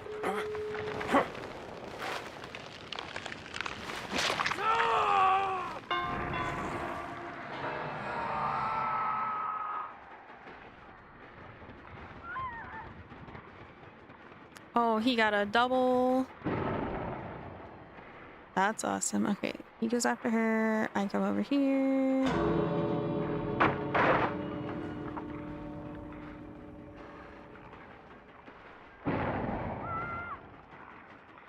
Where in the sweet hells did the other one go?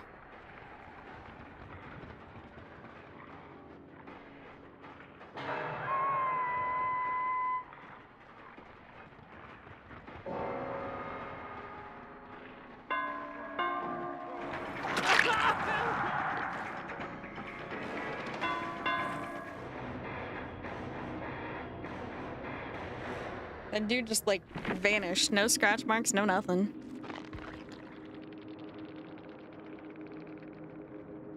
It was the Jeff, that's why.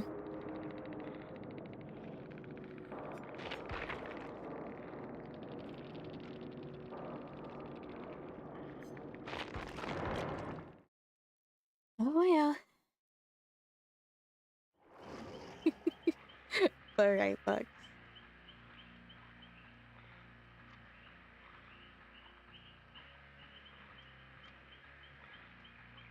DLC colors you don't have.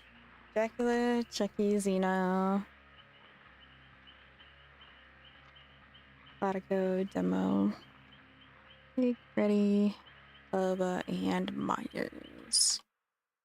Okay, let me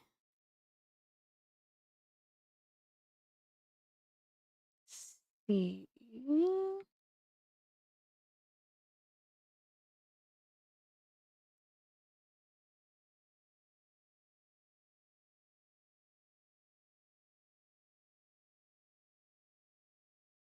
I mean, you could also wait until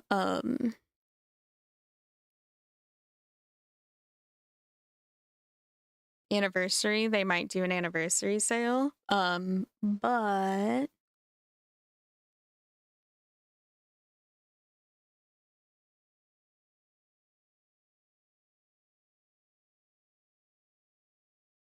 it's only 12. You could get Stranger Things and get Demo and Nancy and Steve.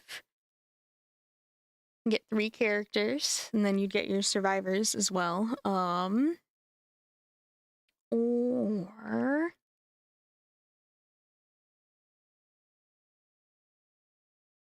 you could get Chucky and Leatherface.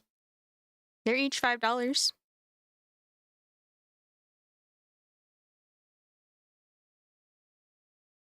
And they're both fun killers to play.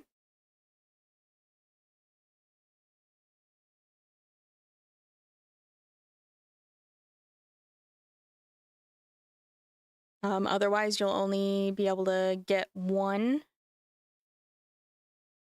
So yeah, either Stranger Things or Chucky and Leatherface would be my options. I don't like playing demo personally. It's just a me thing. No. Tease what it is.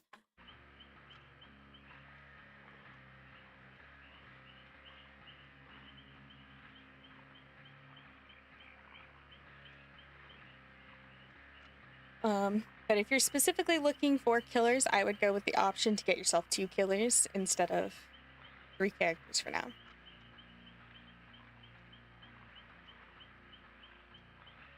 And then get the more expensive stuff during either the anniversary or if they do a sale during that, or if they do anything for the summer sale that should be coming up soon. If you have a little bit of spare muns at that time, then you can get things done. Always my recommendation. They do sometimes. It's usually not by a lot, but you know, a few dollars here and there makes a difference. But I've definitely seen them go on sale before.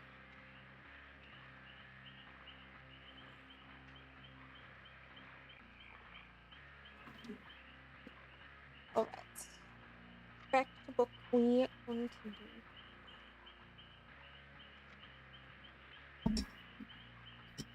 Go with the 2 killers, Lux. You'll spend $2 less and you'll have 2 killers that are fun to play, that you'll get to try out, and that'll keep you busy until the anniversary.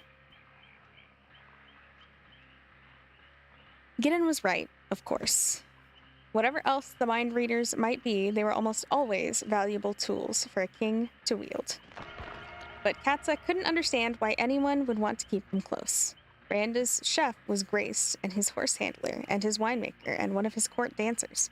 He had a juggler who could juggle any number of items without dropping them. He had several soldiers, no match for Katza, but graced with sword fighting. He had a man who predicted the quality of next year's harvest. He had a woman brilliant with numbers, the only woman working in a king's counting house in all 7 kingdoms. He also had a man who could tell your mood just by putting his hands on you. He was the only Graceling of Randa's who repelled Katza, the only person in court besides Randa himself whom she took pains to avoid. Foolish behavior on the part of Thigpen is never particularly surprising, my lord, Ole said. What kind of mind reader is she? Katza asked. They're not sure, my lady. She's so unformed. And you know how the mind readers are. The Grace is always changing and so hard to pin down. Adults before they've grown into their full power. But it seems as if this one reads desires. She knows what it is other people want.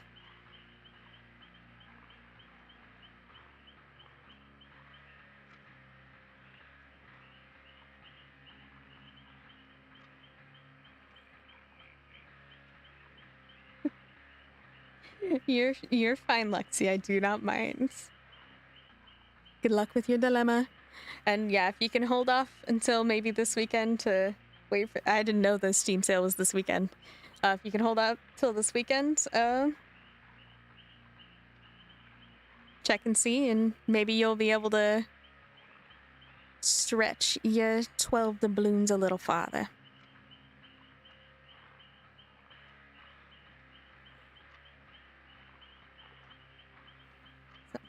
She knows what it is other people want.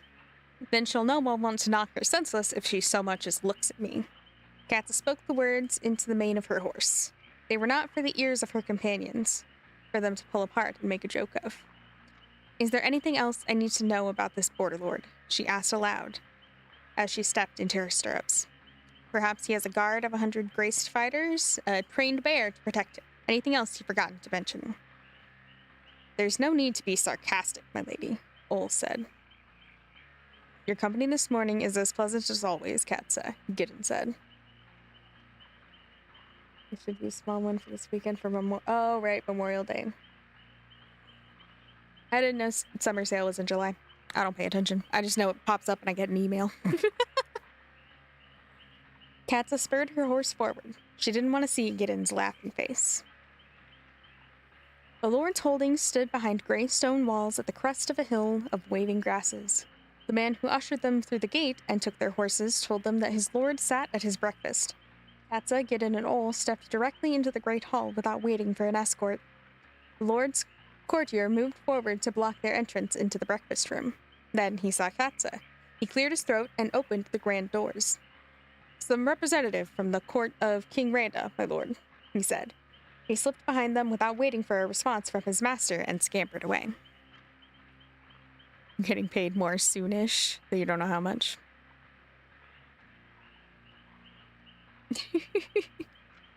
Well, they should have gone over what your hourly was, and you can kind of calculate based on that. If they didn't tell you your hourly, I guess you'll find out when you get your pay stub. But yeah, you probably want to know that.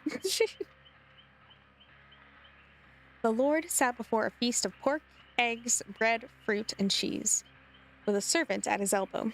Both men looked up as they entered, and both men froze. A spoon clattered from the Lord's hand onto the table. "Good morning, my lord," Gideon said. "We apologize for interrupting your breakfast. Do you know why we're here?" The Lord seemed to struggle to find his voice. "I haven't the slightest idea," he said, his hand at his throat. "No, perhaps Lady Katza could help you bring it to mind," Gideon said. "Lady?" Katza stepped forward. All right, the Lord stood. His legs jarred the table and a glass overturned.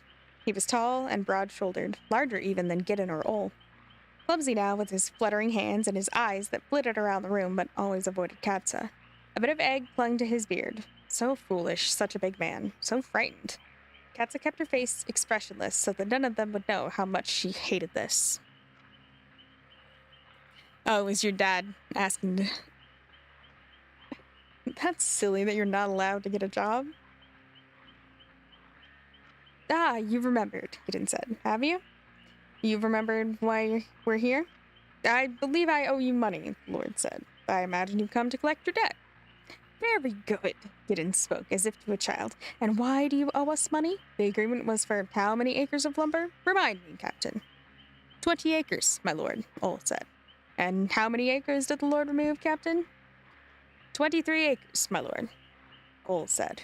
23 acres, Gideon said. "And that's a rather hefty difference, wouldn't you agree?" "A terrible mistake." The Lord's attempt at a smile was pained. "We never realized we'd need so much. Of course, I'll pay you immediately. Just name your price."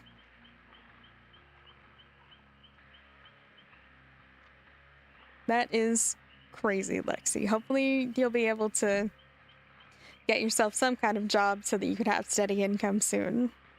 Though, that depends on, age and circumstance and a whole bunch of other things. "You've caused King Randa no small inconvenience," Gideon said. "You've decimated 3 acres of his forest. The king's forests are not limitless." "No, of course not. Terrible mistake." "We've also had to travel for days to settle this matter," Gideon said. "Our absence from the court is a great nuisance to the king." "Of course," the Lord said, "of course. I imagine if you doubled your original payment, it would lessen the strain of inconvenience for the king." The Lord licked his lips. "Double the original payment. Yes, that seems quite reasonable. Frank, funny. I don't think you'd be able to use it, but you can try." Gideon smiled. "Very good. Perhaps your man will lead us to your counting house." "Certainly," the Lord gestured to the servant at his side. "Quickly, man, quickly." "Lady Katza," Gideon said as he and Ol turned toward the door. "Why don't you stay here? Keep his lordship company." The servant led Gideon and Ol from the room. The big doors swung shut behind them. Katza and the Lord were alone. She stared at him. His breath was shallow, his face pale. He didn't look at her. He seemed as if he were about to collapse. "Sit down," Katza said. He fell into his chair and let out a small moan. "Don't look at me," she said. His eyes flicked to her face and then slid to her hands. Randa's victims always watched her hands, never her face. They couldn't hold her eyes, and they expected a blow from her hands.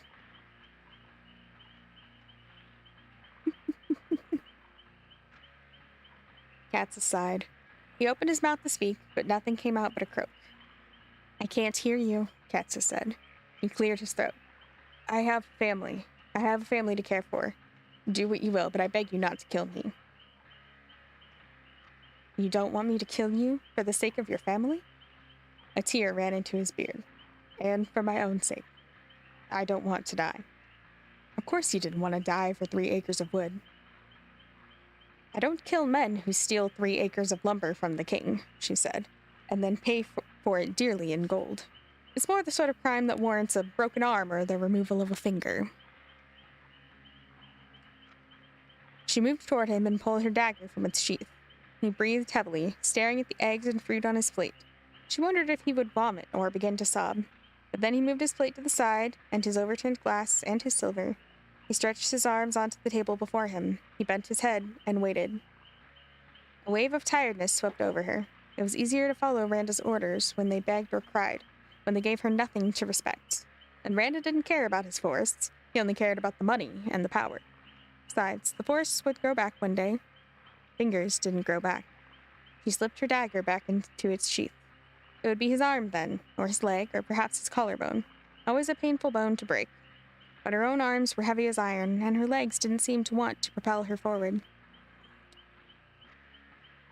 The Lord drew one shaky breath, but he didn't move or speak. He was a liar, and a thief, and a fool. Somehow, she could not get herself to care. Katza sighed sharply. I grant that you're brave, she said, though you didn't seem it at first. She sprang to the table and struck him on the temple, just as she'd done with Mergen's guards. He slumped and fell from his chair. She turned and went to wait in his great stone hall for Gideon and Ol to return with the money. He would wake with a headache, but no more.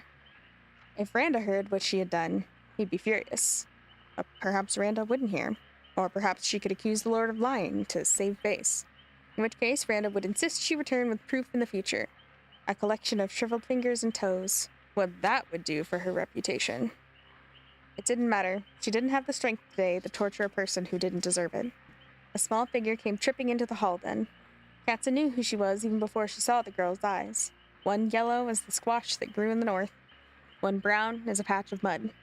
The girl she would hurt. This girl she would torture if it would stop her from taking Katza's thoughts. Katza caught the child's eyes and stared her down. The girl gasped and backed up a few steps, then turned and ran from the hall. Chapter 5. They made good time, though Katza chafed at their pace. Katza feels that to ride a horse at anything but breakneck speed is a waste of the horse, Gideon said. I only want to know if Raffen has learned anything from the lioned grandfather. Don't worry, my lady, Ol said. We'll reach the courts by evening tomorrow as long as the weather holds.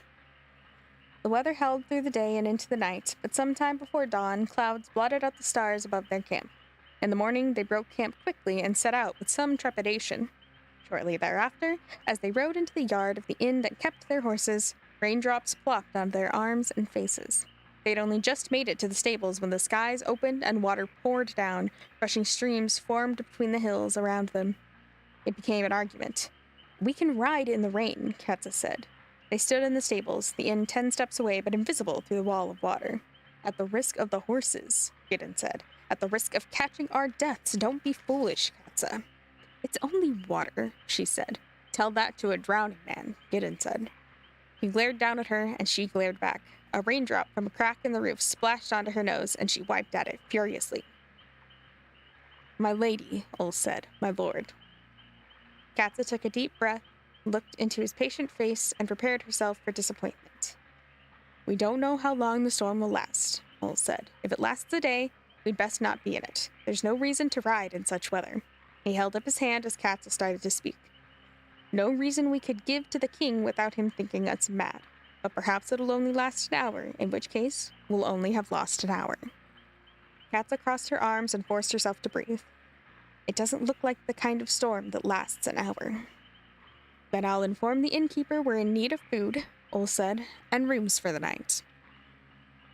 The inn was some distance from any of the Midlands hill towns, but still, in summer, it had decent customers from merchants and travelers.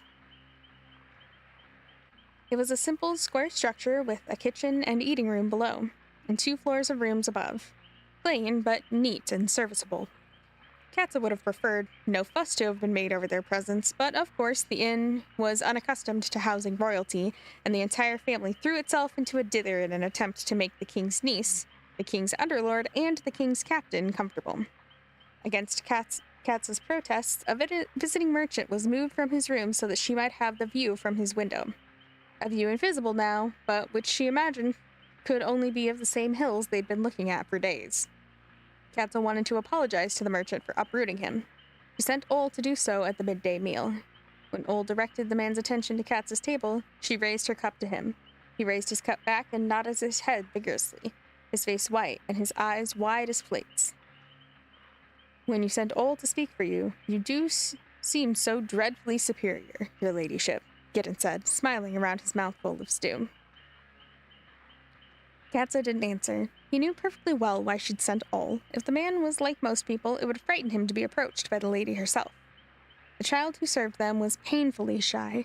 She spoke no words, just nodded or shook her head in response to their requests. Unlike most, she seemed unable to keep her eyes away from Katza's face. Even when the handsome Lord Gideon addressed her, her eyes slid to Katza's. "The girl thinks I'll eat her," Katza said.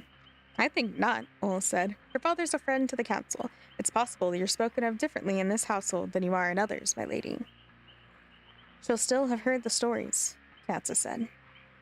"Possibly," Ole said. "But I think she's fascinated by you." Gideon laughed. "You do fascinate, Katza." When the girl came around again, he asked her name. "Lainey," she whispered. Her eyes flicked to Katza's once again. "Do you see Our Lady Katza, Lainey?" Gideon asked. The girl nodded. "Does she frighten you?" The girl bit her lip and didn't answer. "She wouldn't hurt you," Gideon said. "Do you understand that? But if someone else were to hurt you, Lady Katza would likely hurt that person." Katza put her fork down and looked at Gideon. She hadn't expected this kindness from him. "Do you understand?" Gideon asked the girl. The child nodded. She peeked at Katza. "Perhaps you'd like to shake hands," Gideon said. The girl paused, then she leaned and held her hand out to Katza. Something welled up inside her, something she couldn't quite name, sort of sad gladness at this little creature who wanted to touch her. Katza reached her hand out and took the child's thin fingers. "It's a pleasure to meet you, Lainey." Lainey's eyes grew wide, and then she dropped Katza's hand and ran to the kitchen. Ole and Gideon laughed. She turned to Gideon. "I'm very grateful." "You do nothing to dispel your ogreish reputation," Gideon said. "You know that, Katza. It's no wonder you haven't more friends." How like him. It was just like him to turn a kind gesture into one of his criticisms of her character. He loved nothing more than to point out her flaws, and he knew nothing of her, and if he thought she desired friends. Katza attacked her meal and ignored their conversation. I will pause there because that's at the end of a paragraph, and the next one's really long. Okay, Kat, I gotta adjust, and you're gonna want to move. Thank you. Blech. Bing bong, murder time. Ba, ba, ba, ba, ba, ba, ba, ba, ba, ba, ba.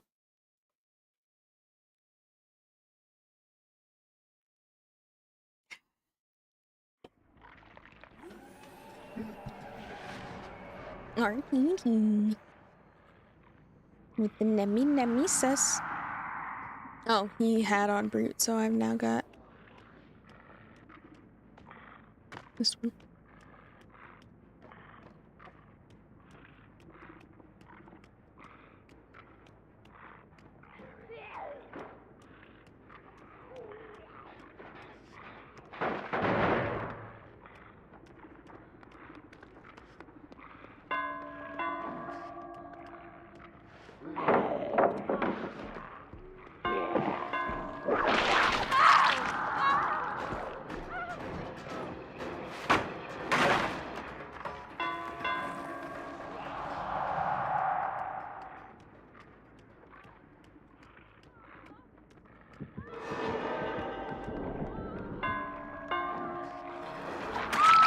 Perfect.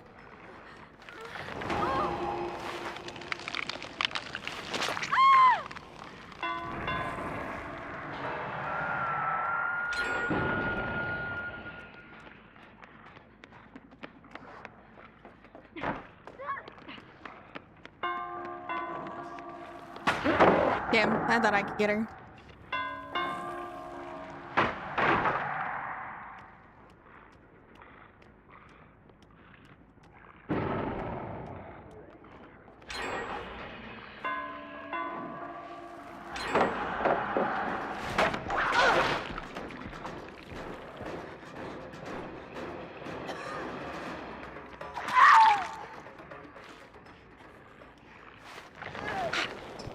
Fantastic.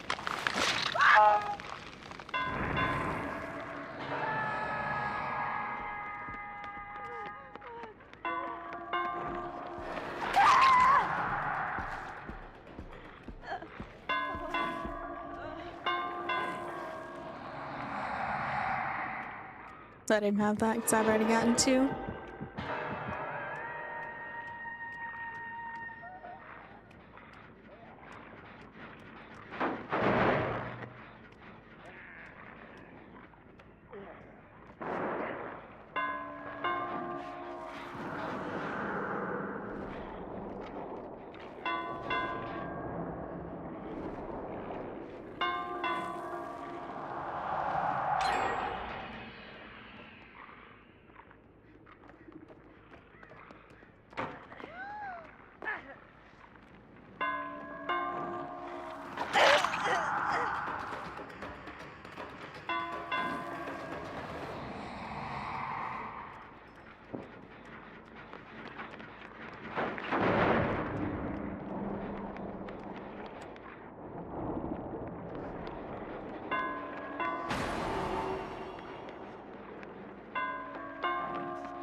Not sure what that was about, but alright.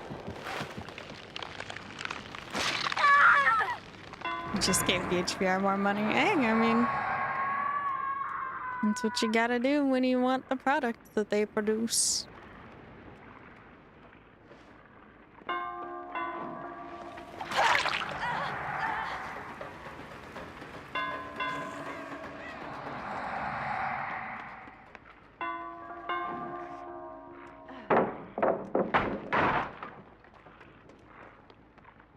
Someone else here.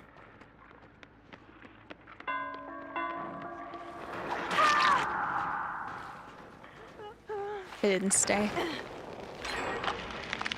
Oh my gosh.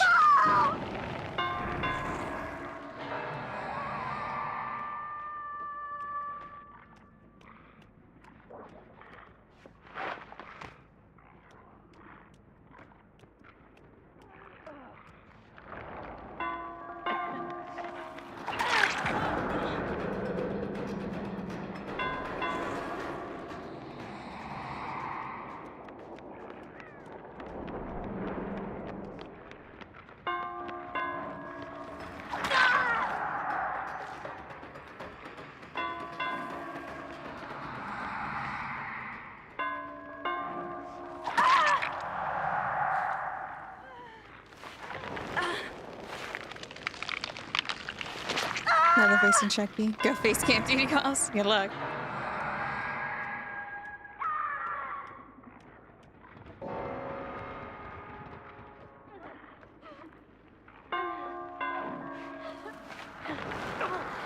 Free down from the zombie. Drop.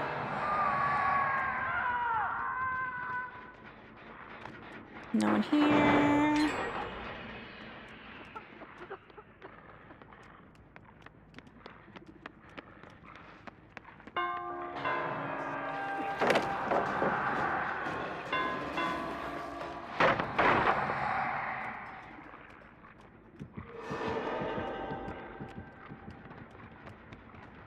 Stop this, Jen.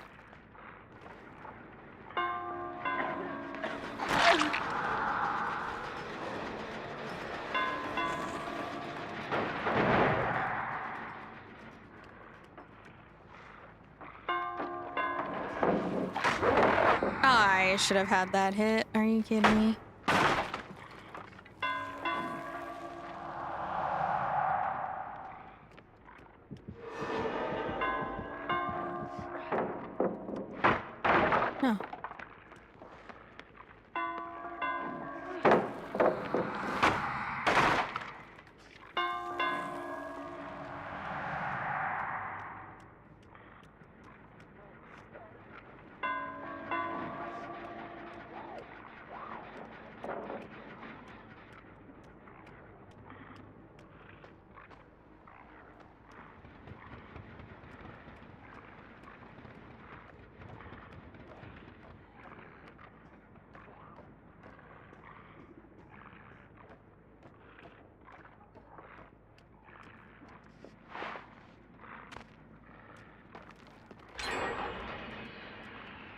thought it was this one and I panicked.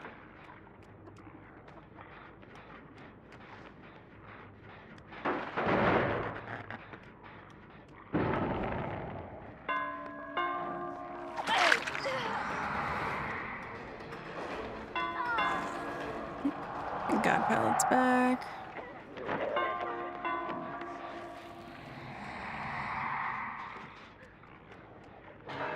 God, I can't.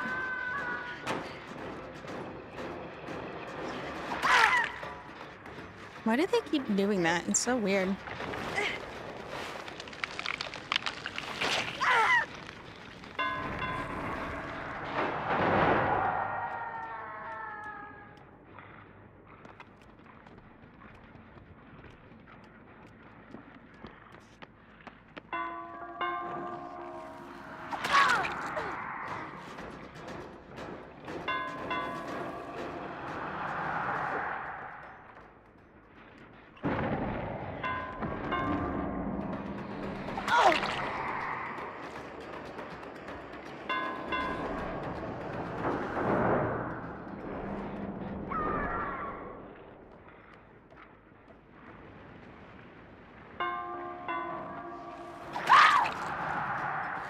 Perfect.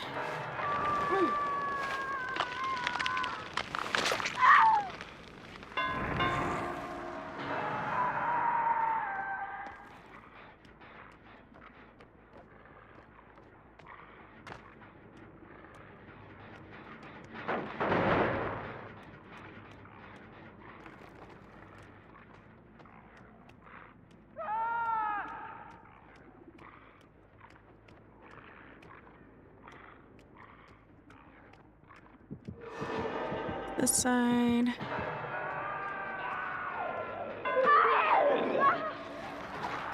No.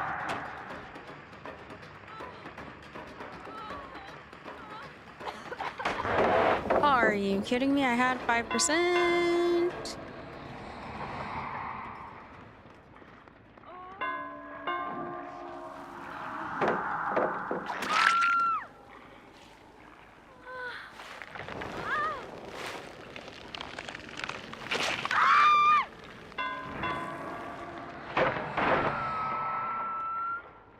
I've got to leave it up to him to defend that side. Or he's coming over to this side now.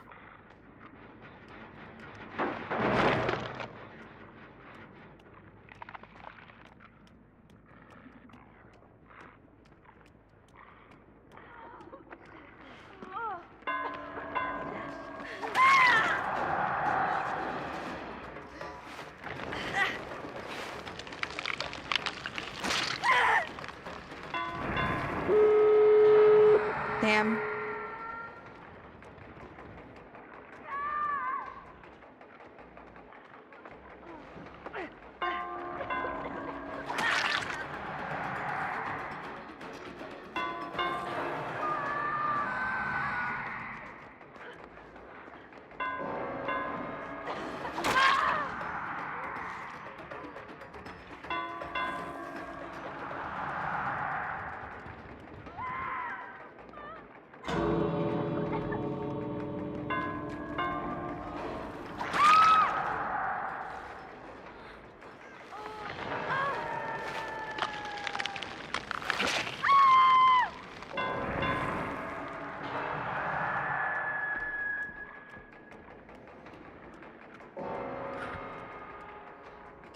Got half of them dead. Bye.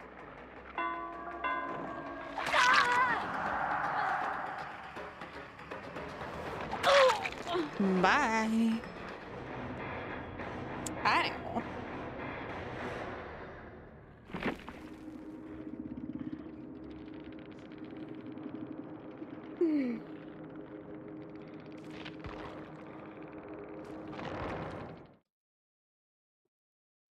I think I am actually going to call it there because my back is hurting like crazy. So, got a good start on the new book. I am gonna get myself some rest. Rest my back. I know, I'm sorry. Normally I would stay up for longer, but I am just worn the heck out. unfortunately, my body's ability to exist is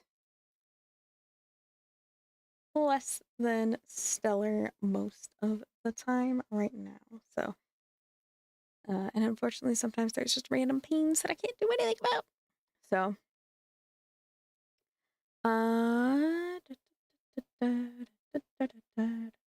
see who's on. So while I pick somebody to raid out to, I hope you guys.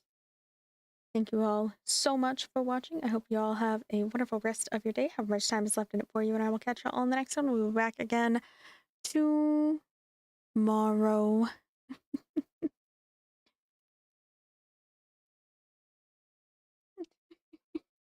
It's okay, Lux. Back in tomorrow for something. I don't know what we're gonna do. I'm gonna raid out to Slothbag. He's a chill dude. So send y'all over there. Have fun with that. It looks like he's playing Survivor right now. Have a wonderful night, everybody. 282.6. Getting there, Slifer. Very nice. Au revoir and good night. Love you all.